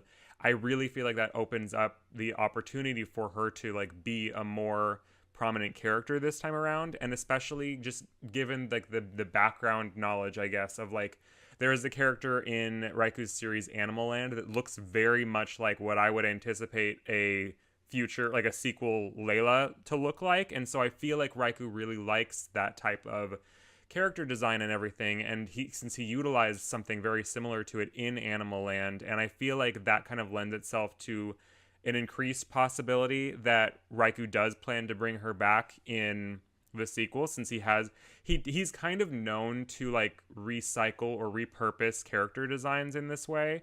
And so that kind of comes up in the sequel here and there too, with different characters as well. And so I really feel like that kind of is not necessarily a hint, because I mean Animal Land was years ago, but like I guess just potential that like it's a design, it's a character design that he like thinks about or keeps in mind. And so I feel like that kind of it's really good. Yeah, it looks great. Like I loved that character in Animal Land and everything, or at least their character design, because I don't remember anything about the actual story. But I just really think that like there's a good chance that we're gonna see Layla again because of this. And I would absolutely love that, because I would just love to see her again. I mean, we got to see a good amount of her in that arc in the first series, but it's like she left afterwards because like this wasn't her fight and things like that, and I understand that, but I always was so sad that they didn't carry her, like that she didn't stick around longer, even though I understand why she didn't. Like I always wished she stuck around to like the Faudo arc or things like that. Like that would have been so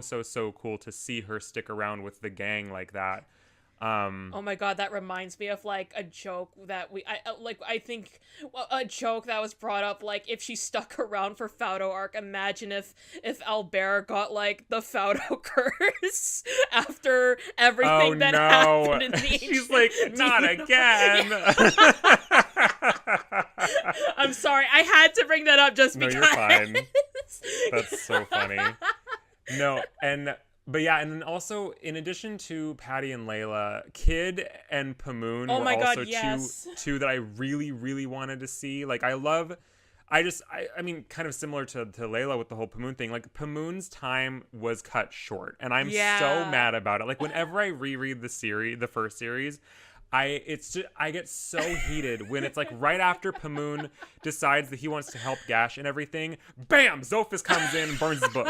And I'm so mad about it. And so I really just feel like the sequel is the perfect opportunity for like, you know, Layla and Pamoon and everything to come back and really be like with the main like group and everything. And so so like in addition to Patty and Layla, Pamoon is definitely someone I really, really would love to see again. I don't know if we'll see him because he feels kind of like a bit more, not background, but like a bit more secondary in terms of priority when it comes to like if I'm thinking of like Layla and Pamoon in terms of what I think Raiku would like prioritize, I feel like he does favor Layla more than Pamoon, because just given how much she was in the arc compared to Pamoon. But I still think that Pamoon would be a great character to, you know, see return again. But I mean, like, kind of like how you ended your question, I would love to see everyone again at some point, just because I want to see their designs and everything and what they look like and stuff. But and just what they are like, and then also what their bookkeepers look like now and everything. Like, I mean, part of,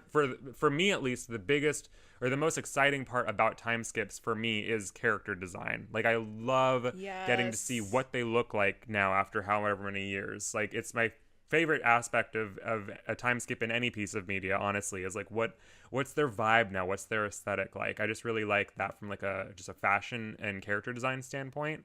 And so it's like, it's just a never-ending treat to get to see all these new all these characters returning, and just getting to see what they look like now, especially with just how long this time skip has been. Like, I really, it's so exciting to get to see what they look like now and everything. Like, obviously Kiyomaru is a professor, so it's like a large amount of time, or a potentially large amount of time must have passed since then. So it's like there's so much that could happen with a character design from here and everything. And then Kid, again, like similar thing.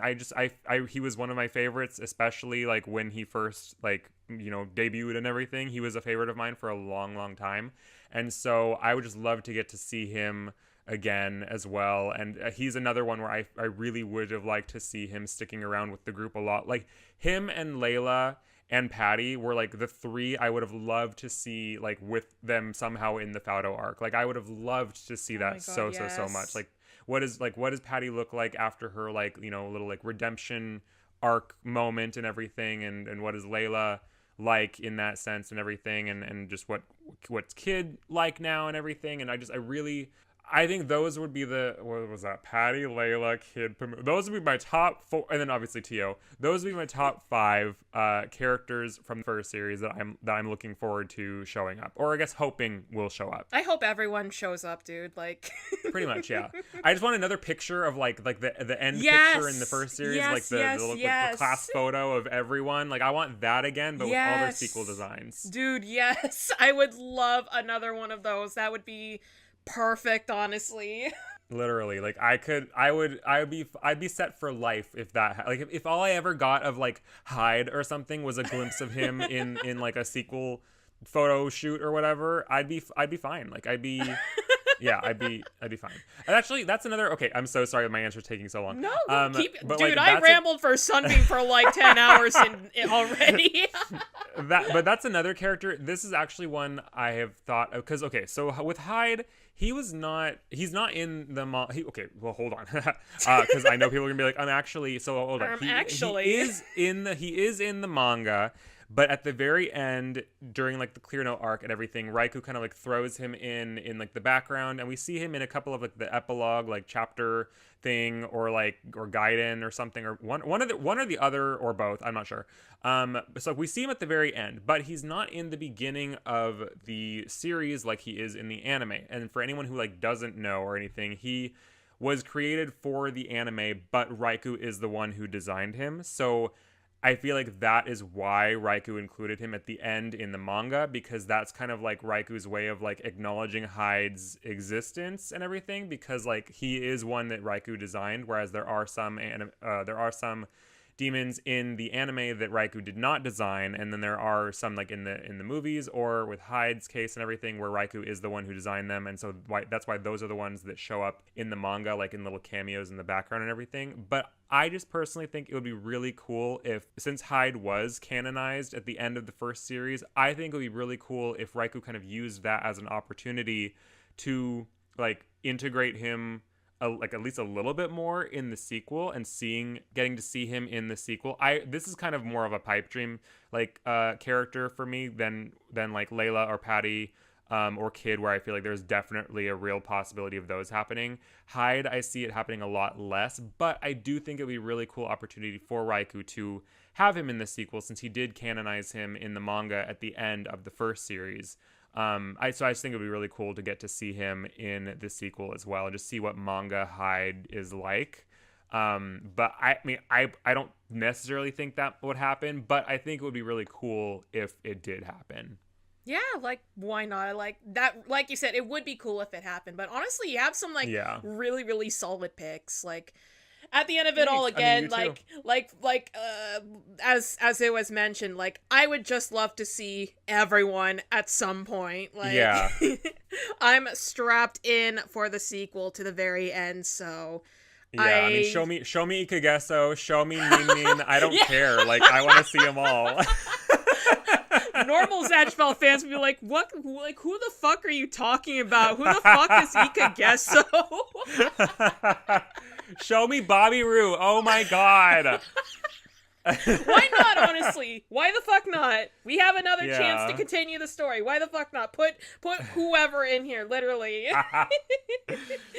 Honestly. But, oh my goodness. Anyways, as for the second part of the question, what interactions we'd like to see happen, I think for me, the biggest thing I'd like to see, of course, is an actual Sunbeam and Umagon reunion, but I also would love it if by now Umagon is able to actually speak with Sunbeam. But my major caveat with that is that I do not want Umagon to tell Sunbeam his real name. Like, I know I've seen people online say, like, oh, now Umagon could tell him that his name is Schneider. Like, for me personally, I do not want that to happen. And the reason I feel so very strongly about this is literally all because of Gash Cafe 11 in the original series. As a very quick summary of that, in case there's anyone that doesn't know about it, it's a bonus chapter where the main cafe guests are Umagon, Rops, and Ria, and basically their partners all observe how those three are able to perfectly communicate with each other, and at some point, Apollo brings up how he was only able to figure out Rops' name through the use of this letter chart, and so Umagon gets this idea where if he uses that, then he'll actually be able to communicate with Sunbeam in that way. So after Apollo brings that out and shows Umagon how to use it, Umagon immediately gets to work in constructing a sentence that's about to tell Sunbeam what his real name is, but just before he does, he's thinking about all these different times where Sunbeam has affectionately referred to him as Umagon, and even though we had seen a lot how in the original series how frustrating it has been for Umagon to be stuck with this nickname and how he really wanted to tell Sunbeam his real name when they had first met, he ultimately decides on not going for it in the end because of just how he had realized just how much he loved being referred to as Umagon by Sunbeam specifically, who again refers to him as that with so much love behind it. And it's literally because of Sunbeam that he decides to forego on telling him that and instead tell him how happy being called Umagon by him makes him happy and that he loves him. And like, I was genuinely crying when I had first read that cafe. Like, I can't say more than enough just how much I love the two of them and their bond, and that cafe is so special to me, and so I'll actually be devastated if that's, like, forgotten about, you know? But also, like, I'll be kind of bummed if it turns out, like, Umagon still cannot talk at this point, because the sequel is a pretty significant time skip from the original, and we've seen how Umagon's parents can talk, and how the reason Umagon couldn't was because of how young he was, and so yeah, basically, I just really would love to see Umagon be able to talk with Sunbeam. Like, I think that's my biggest character interaction want ever. Yeah. Like, that's pretty much my take on that. But what about you? Any interactions you want to see? Oh gosh, that's a good question. Well, okay, so this kind of ties into characters I would like to see show up and everything. And I mean, this again is kind of in the pipe dream realm because I don't necessarily see why these two. Well, I mean, it's anything is possible with the sequel. Literally honestly. anything like, is possible. Literally anything. So, I mean, me personally, I've always wanted to know what, like, interactions between Patty and Layla look like now, since, like, we know what happened between them in the first series and everything. I mean, it's something that I've written, like, in the big collaboration of Zatch Cafe zine that came out earlier this year. Submission shut up. that Dev hosted and knows about.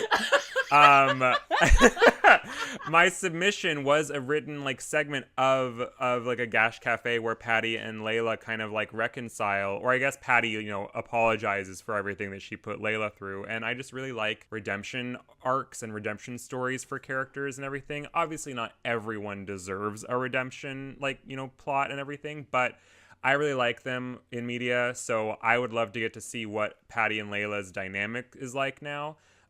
Similar to a redemption or reconciliation or something, I would really like to see what, or if there even is any like dynamic or interactions between like Tio and Mars. Oh my goodness, yeah. I remember at one point in like this is always, it's either a Q&A or a blog or something, but Raikou, like someone asked Raikou like what is like, are Tio and Mars like friends again or something, and I think he said that like they've like resolved their issues or something like that, something vague along those lines. I could be, you know, misremembering, I could be paraphrasing poorly, but I think that's like the vibes or like the gist of what he has said on that. And so I would just like to see if that, you know, is the case, or if he kind of like does away with that and keeps them like not like there's no interactions between the two of them, or like Tio just like forever holds a grudge against him, which obviously like completely valid if that is the case, because like he did cause her a lot of trauma. But in other cases, I mean, that is something that can be, I mean, they were kids, not to say that just because they were kids that doesn't mean that like it can't still actually be traumatic for her and everything, because obviously she did have a lot of PTSD from that and everything. So it's like I can see it going both ways, but like I'm just curious what that would look like, what between the two of them. Yeah. Because like I mean, for all we know, like Mars could be like a good guy now, because I mean we have no idea. Because like I don't know, I think about that a lot, and I want to see if that is anything, if he's like, you know, changed his ways and made up for what he did and what he put Tio through and everything, or if he's still just like, I don't know, an asshole or something. I just would like to know what their interactions would look like. But other than that, I don't think there's any other interactions that I like really, really want to see. I mean, if anything, I would just love to get to see more of like, I don't know, just little like casual moments between the characters. Like that's kind of that's not like a specific, you know, character list or anything like that, but like just in general, I would love to just get to see like small talk or just like little like slice of life type interactions between the characters, because like I feel like we never really got to see that in the first series that much. And while obviously like this is like my favorite piece of media and my favorite like story and everything like that, I do feel like that is something that the first series was kind of lacking, where it's like it was kind of just like battle after battle after battle, but like no one really like talks to each other or just like hangs out. We don't really get to see too much of that, and so I would like it if we get more of those just like little small interactions, because I feel like those really do say a lot about like the relationship between these characters and everything. And so getting to see their bond expressed through like little like interactions like that, I think would be really cool and would also strengthen just the story in general. So I would like to see more interactions like that in the sequel, hopefully. But I guess we'll have to see if that happens or not. Yeah, that's a really good one. Like, for me, like, the Sunbeam and Umagon one was, like, the most, like, was, like, the only specific one I can think of, because I think at the end of it, I'm, like, open to, like, whatever Raikou ends up doing. I think just, like, I like the surprise of whatever he does, with Definitely. the sequel. Like, and that's part of, like, what makes looking forward to each chapter so fun, because literally anything can happen in them. So, like, I'm down for whatever, but Same. I really want Umagon to be able to talk, but if he tells Sunbeam his name, it is so over for me. But anyways, thank you so much for the question. Yeah, thank you. Yeah, so our next question comes from our very good friend Marty, who asks, what do you think... Hi, Marty. Yeah, hi, Marty. What do you think Gash and Xeon's relationship will be like in the sequel? So, this is yet another really great question here. Honestly, for me, I just love it if we could see them just having a pretty, you know, cordial relationship, like pretty much basically overall like they're on good terms with each other, and hopefully we could even see them working and fighting together too. I think that would be really cool, Yes. like, because I don't think there'd be any reason for them to revert back to how it was in the original series, you know, where Zeon had felt so much spite and hatred and anger towards Gash, you know, like there's no way all of that had been, you know, like all of that had been resolved by this point. And so like like, we had seen so much of that throughout the original series since, of course, Zeon was one of the main antagonists back then, but we didn't get to see much of Zeon with Gash after their whole battle and after he had come to terms with a lot of things since, you know, of course, he had been sent back by that point, and we only see him again very, very briefly during Gash's whole coronation as king. And so, again, I would really like to see them have this, like, positive dynamic with each other in the sequel, and also just see some lighthearted moments with them too. I think that would be really cool. Like, I'd also, again, I mentioned this already, but like I'd go so crazy if we could see them fight side by side too. Like, I think that would go unbelievably hard. Like, their whole battle during the Faudo arc was so cool and intense, but just imagine what they can do together against this big mystery threat everyone is up against. Is like, it would be so cool. Like, that's pretty much like what I'd really like to see out of that, and that's kind of like what I'm hoping to see between them two, if that all makes sense. Oh, I never even thought of like a team up, like with them like both using their like lightning spells or something at the same time or whatever. Like that would be oh my god, that would be so cool. I really hope that happens. Same. Yeah, no, kind of, I mean, pretty much similarly to you, like I really hope that their relationship is kind of just being built off of what we see them like at the very end during like Gash's coronation, exactly. where it's like Zeon seems to be like kind of protective of Gash a little bit. And I really hope that is like, I really hope that they are like, you know, on good terms with each other, and it's not like as they got older, like kind of like, I don't know, they reverted back to like some type of like, I don't know, resentment or distance or something. I'm really hoping it's not the case of that. I'm really hoping that they are like, you know, each other's allies, because like they are brothers, like they are fully brothers, and I would love to get to see a type of brotherly bond between the two of them in the sequel. Like I would love to, especially not just with Gash and Zeon, but like Dufour and Kiyomaru as well. Like I would love to see, because Dufour, we see him more than we see Zeon throughout the first series, because obviously Dufour comes back to help them with Clearnote and everything, and so it's like I would love to get to see Dufour on such good terms with everyone as well, especially like, you know, Kiyomaru, because like they kind of had that bond over like Answer Talker and things like that during the Clearnote arc and everything, and so like it would just be really cool to get to see like you know, Kiyomaru and Dufour and Gash and Zeon, and, you know, Zeon and Kiyomaru and Gash and Dufour, like everyone just all on like good terms and everything. That'd be really cool. So I mean, but that's kind of like my hopes, I guess. But what I think their relationship will be like in the sequel, I'm thinking it'll be close to kind of how we saw them at the very end in the coronation. I don't necessarily think Raikou would try to walk that back or undo it for the sake of like adding tension or anything to their dynamic. I don't think he would do that. But I mean, I guess you never know. But like I'm hoping that it's like the that it's kind of like just what their vibe was like in that little snippet we see in the coronation. Because I mean, even in the chapter in the Gash Cafe for volume 16, Zeon is like mad at Dwan for like being late to Gash's like birthday meal or whatever. So it's like he seems very like protective of, like it's like once he learned what Gash had been through as a kid, Zeon is like, oh my god, I had this all wrong, like I want to be, so now he's like kind of being more protective of Gash, and just, I don't know, wants him to be respected, I guess, or something. So I'm hoping that whatever their relationship is like in the sequel, that it's just a natural continuation of like the glimpses we saw in the first series at the end. No, exactly. Like, you worded that perfectly. Like, I really hope that's the case. Like, I just really want to see that so bad. I think that would be so cool. And again, I think it would be also cool if we could see them working together, fighting together too. Like, anything can happen in the sequel. Them being on the same side, Yeah. like that's so cool. Like in a battle, because like obviously like they Yeah. are like morally on the same side by the end of the first series, but like to see them in a battle on the same Yes. side, like that will be something we never saw before. Right? And so it's like, yeah, so like just, oh my god, that would be so cool. It's completely new territory. It would be very fun and exciting to see, so why not?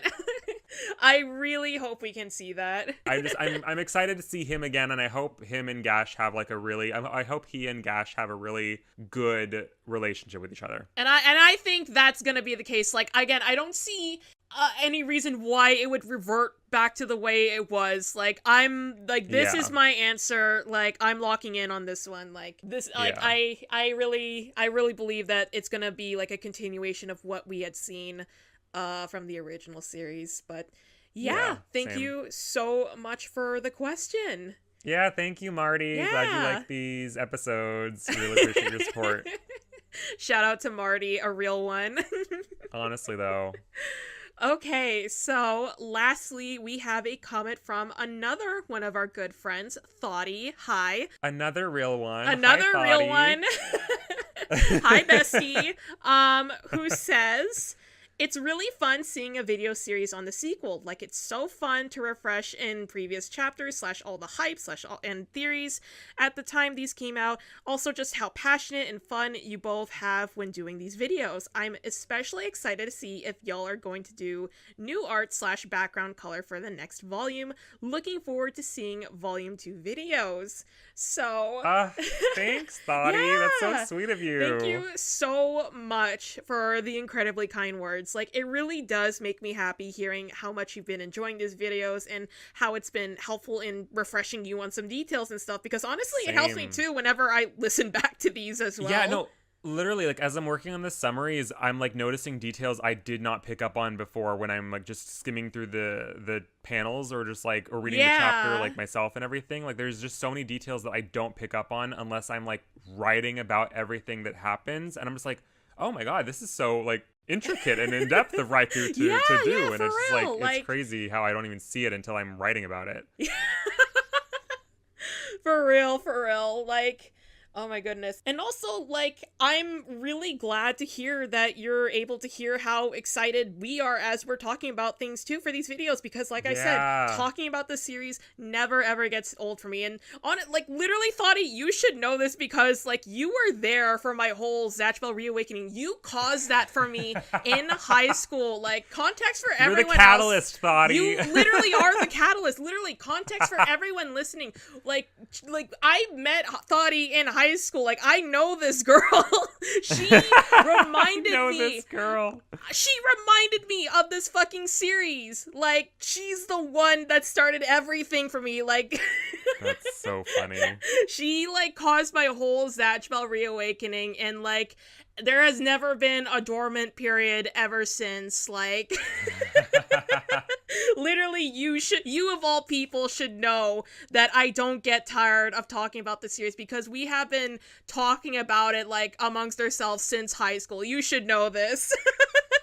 Wow. Zatch Bell really brings people together, It really does. It really does, honestly. But, oh my goodness. What was I saying? Like, yeah, like, literally nothing about this series gets old for me to talk about. And again, I'm just, like, so happy to know that you enjoy that, because it really is a ton of fun to, like, sit down and do these recordings. Like, I especially can't wait until we can discuss the chapters that have come out recently as of recording. Oh like, my those. God, I know. Dude, it's... Obviously, we're not gonna say anything about those right now, but just know crazy shit happens. Oh my goodness. But Oh god, I know. Right now, we're recording this part in October, and right now there's no new chapter came out this month and everything. But like where we left off, oh my god, you guys. there is so much to talk about when we get there. Like, believe me, it's... Yeah. Oh my goodness. But also, absolutely, yes, there will be new art and a new background color in the videos covering the next volume. Like, you... It's so good. Yeah, I really like how it turned out, and I can't wait for all of you guys to see that too. Like, you'll also see some new thumbnail colors too for the next volume's worth Those are of also videos. so good. Like when we were talking about like just like the I guess the plan or what kind of like visuals like we could have for the videos and everything, when we like locked in on what the like what the plan was going to be in terms of like, you know, per volume and things like that, it's all so good. And Dev did like such an amazing job on the thumbnails and the background visuals, and just like it just all came together so I love it so much. It just looks so it's so good. It's so good. I really don't like I don't brag about my stuff, but I gotta say I really like how the thumbnails turned out for the series of videos. Like, They're I really am so proud of those. Good.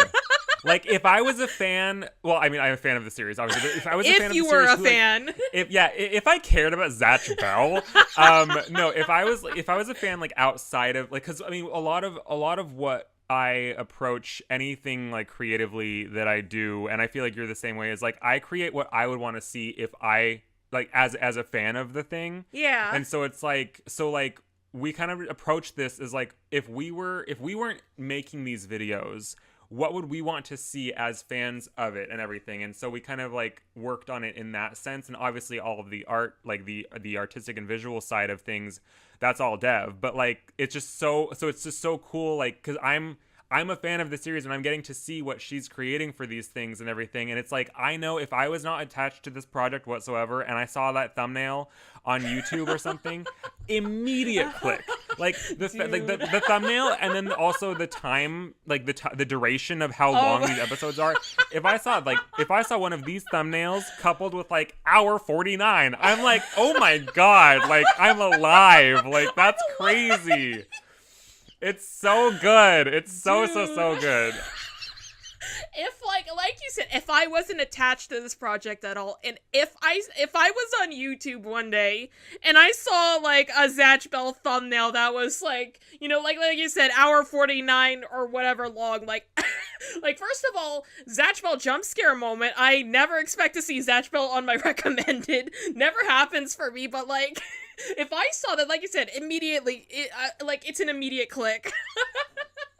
Literally, no, it was so cool, because so like obviously we have a separate, like we have a YouTube for Fruit Lovers Club, and I have my own YouTube like account and everything, and there was literally like I watch Zatch Bell YouTube videos whenever I can find them, because there are people who have made like Zatch Bell video essays and things like that, and so I love to watch them because I love to see other people who, you know the series and everything. And so like that is definitely in my algorithm, I guess, in some way. But there was literally one time where I was just on my own like YouTube and everything, and in my recommended was one of the Fruit Lovers Club videos, and it was so cool because obviously there's no crossover. It's like YouTube doesn't know that like the other account is mine and everything, and so it's just so cool that it popped up on my YouTube thing, because I was like, oh my God, like we're being recommended to people, like that's so cool.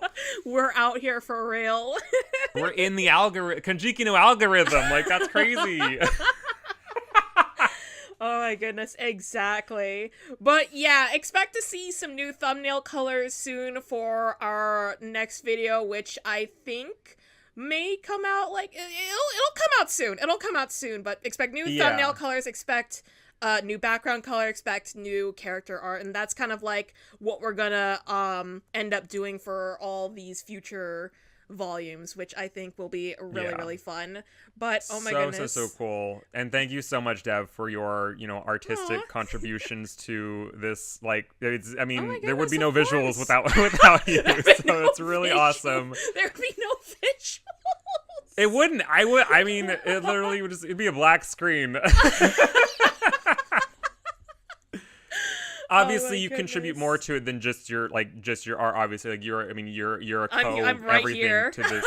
You're a co everything to this project and everything. So it's just really cool. It's just really cool. So of course, I'm happy you. to contribute in whatever way I can. It's awesome. I want to comment too on like the last part that Thadi had said about how like just passionate and fun we both have when doing these videos. Cause like, I mean, we've had like, you know, voice calls and things like that in the past. Yeah. Either just the two of us or just like, you know, the group of us and everything, just talking about these chapters in this series. And we all have so much fun together. And so it's like when you and I started talking about doing like potentially collaborating on something so big like this and everything, there was not a doubt in my mind that the actual like recordings would like there was not a doubt in my I always get them mixed up. There was not a doubt in my mind that it would be good. There was not a doubt in my mind that it wouldn't be.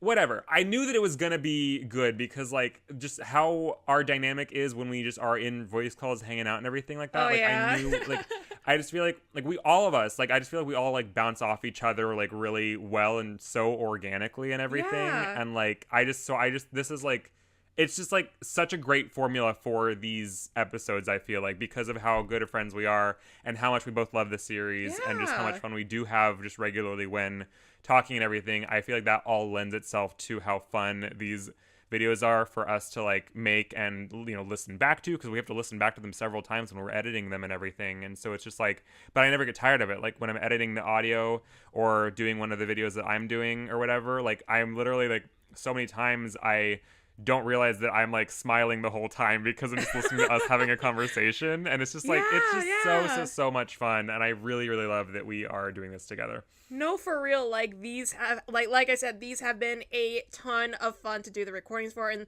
like you brought up too, like our voice calls and stuff are already like a ton of fun. So like naturally like doing stuff in this format would be really, really fun too. Because like you said, I feel like we have a really fun dynamic with each other for these videos, and of course like talking about Zatch Bell is a lot of fun for both of us, so yeah, you know, formula for success. Honestly, like I feel like we just have a good back and forth and everything, and then also we just have so much to say about. I mean, we were spitting out essays before the sequel was even announced. No, like, for real. But like the series had been like over for like 20 years, and we're still talking and thinking about it every single day before Raikou even gave us new content. Yep. And then on top of that, he gave us new content. So it's like we can make. I mean, we've already made essays out of like the most minute details in the sequel, and we're not stopping doing that anytime soon. Oh yeah, for real, dude. Like there's gonna be more and more of these videos to come, and I can't wait. Like again, I can't say more than enough how excited I am to do the recordings for where we are right now in the sequel. Because again, crazy shit happens. Like if you aren't caught up with the sequel, if you don't read the chapters yourself, like oh my goodness, you are not ready for what lies ahead in the future. Like literally, like whatever you think is gonna happen, you're wrong, and something else happens. but at the same time, you absolutely love what happened. Like it's like that again and again and again. It's like you cannot predict what's gonna happen, but then what happens, you're like, oh my god, that was the best thing I ever read. Yeah. Like it's so good. And no, I cannot wait to. So I mean, at the time of recording, we stopped recording like future episodes a while ago so that we could start working on episode 1 or volume 1 to get those episodes out. So we haven't recorded like I think from chapters 17 to like you know what's currently out. Yeah, 26. volume 4 so territory. Like we finished volume 3 and that was it. Yeah, so I'm really really excited to get back to you know writing the summaries for the chapters and then recording those like everything from volume 4 is gonna be so much fun to record, and like I'm so excited to get back into it. But right now we're kind of in like in the territory of like going back and actually like editing and working on the audio and episodes for and the visuals for you know volumes 2 and 3. But once we get back to recording like the new episodes and everything, I'm so excited to get back to that. Same. Like oh my goodness, like it's gonna be a real good time when we get there, and we hope you'll enjoy what ends up coming out of that. Like it's gonna be so cool. But yeah, but anyways, like super happy to hear you've been really enjoying everything, Thoughty. Like, it was so incredibly hard for me not to say a word about any of this to you while we were developing things, because, hard. like, full context. We kept this secret for, like, months. Yeah. Like, from all of our friends. Like, no one knew we were doing anything. I mean, there was one point, like, near the end of, like, our keeping it secret that we were just like, hey, Dev and I are working on something, because, like, we just couldn't keep it secret anymore. We just wanted to be like, hey, we're working on a big project. We're and that cooking. kind of like satiated us for a little bit, but like for the most part, for months, we didn't say a single thing to any of our friends. No one knew about this. This was like a surprise on everybody. We pulled a Raikou, basically. We kind of did. Like, with how he announced the sequel, we were like, you know what? It's our turn to do this. Yeah, it sure was our turn. And it was for that. so hard. It was so hard. I don't know how Raikou can do it. I know. I mean, he was posting blurry pictures of doing the sequel in like October, Oh my God. and it got announced in March, and then we are here like, you know, staying completely quiet. No one knows a damn thing until we announced it. Nobody That was knows so a hard. damn thing. No one knows a damn thing. Exactly. But now It was really everyone knows now. So Yeah. But anyways, again, I'm so glad you think that these videos have been really fun. And again, thank you so much for the super kind comment, Thoughty. Like, Yeah, thank you. yeah. And I think with that will just about do for this intermission's batch of questions and comments. Yep. Thank you so much, you guys, for this. Yeah, and thank you. yeah, but anyways, back to the main video, our concluding thoughts on Volume 1. I think this whole Volume 1 was, you know, such a good start to the series overall. Like, tons of crazy things that happen here, and oh my gosh, I really can't wait to get to Volume 2's chapters. Like, Oh my god, I know. those are gonna be so fun. Like, we have so much to cover, and it's just so good. Like, things are just gonna get more exciting, more fun from here, guys. Like, how chapter 5 ended with the title and everything, like, it really is kicking off the sequel in such a good way. It's so good. Right, and I'm not going to spoil, you know, who or when it happens, but Volume 2 is more characters return, and we see more new characters, and just it never misses. Like, not to overhype anything, but like it's just every chapter hits, as I said before. And it's so good. Like, if you thought chapters 1 through 5 could not be like any more, if you thought things could not be any more intense with chapters 1 through 5, like, you are not ready for what is in store in Volume 2. Oh yeah, I can't wait to talk about who we're gonna see there. It's gonna be really fun. It's gonna be so exciting. Yeah, I really enjoyed doing this whole intermission video for Volume 1, and I'm already very excited to do another one for Volume 2 by the time we're going through all of those chapters for it. It's gonna be so good. Like, again, cannot say more than enough how excited I am to discuss and share with you guys all that's in store for Volume 2. You guys are gonna really enjoy it. If you haven't read the sequel already, it's gonna be really fun, trust me. Yeah, and even if you have read the sequel, I hope you're enjoying hearing our takes on everything and getting to engage in more discussions about what's going on in each chapter. But yeah, I feel like that wraps up this intermission video, this little, you know, episode 5.5, if you will, before we go into episode 6. Unless you had anything else you wanted to add, Dev? I think I'm good to go. Okay, well, so thank you for checking out our first intermission. There's going to be many more, however many more volumes there are in the sequel. Please continue to leave any comments or thoughts you have on anything we discussed in this video or other videos, and we can feature them in future intermission videos and open discussions on those topics. But for now, the next time you see us, we'll be starting Volume 2 with Chapter 6. Thank you guys. Ugh, I can't wait. Me either. Thank you guys so much for watching, and I hope you've been enjoying the episodes so far. And with that, we'll see you in the next one. Take care. All right, see you guys later. Bye-bye. Bye.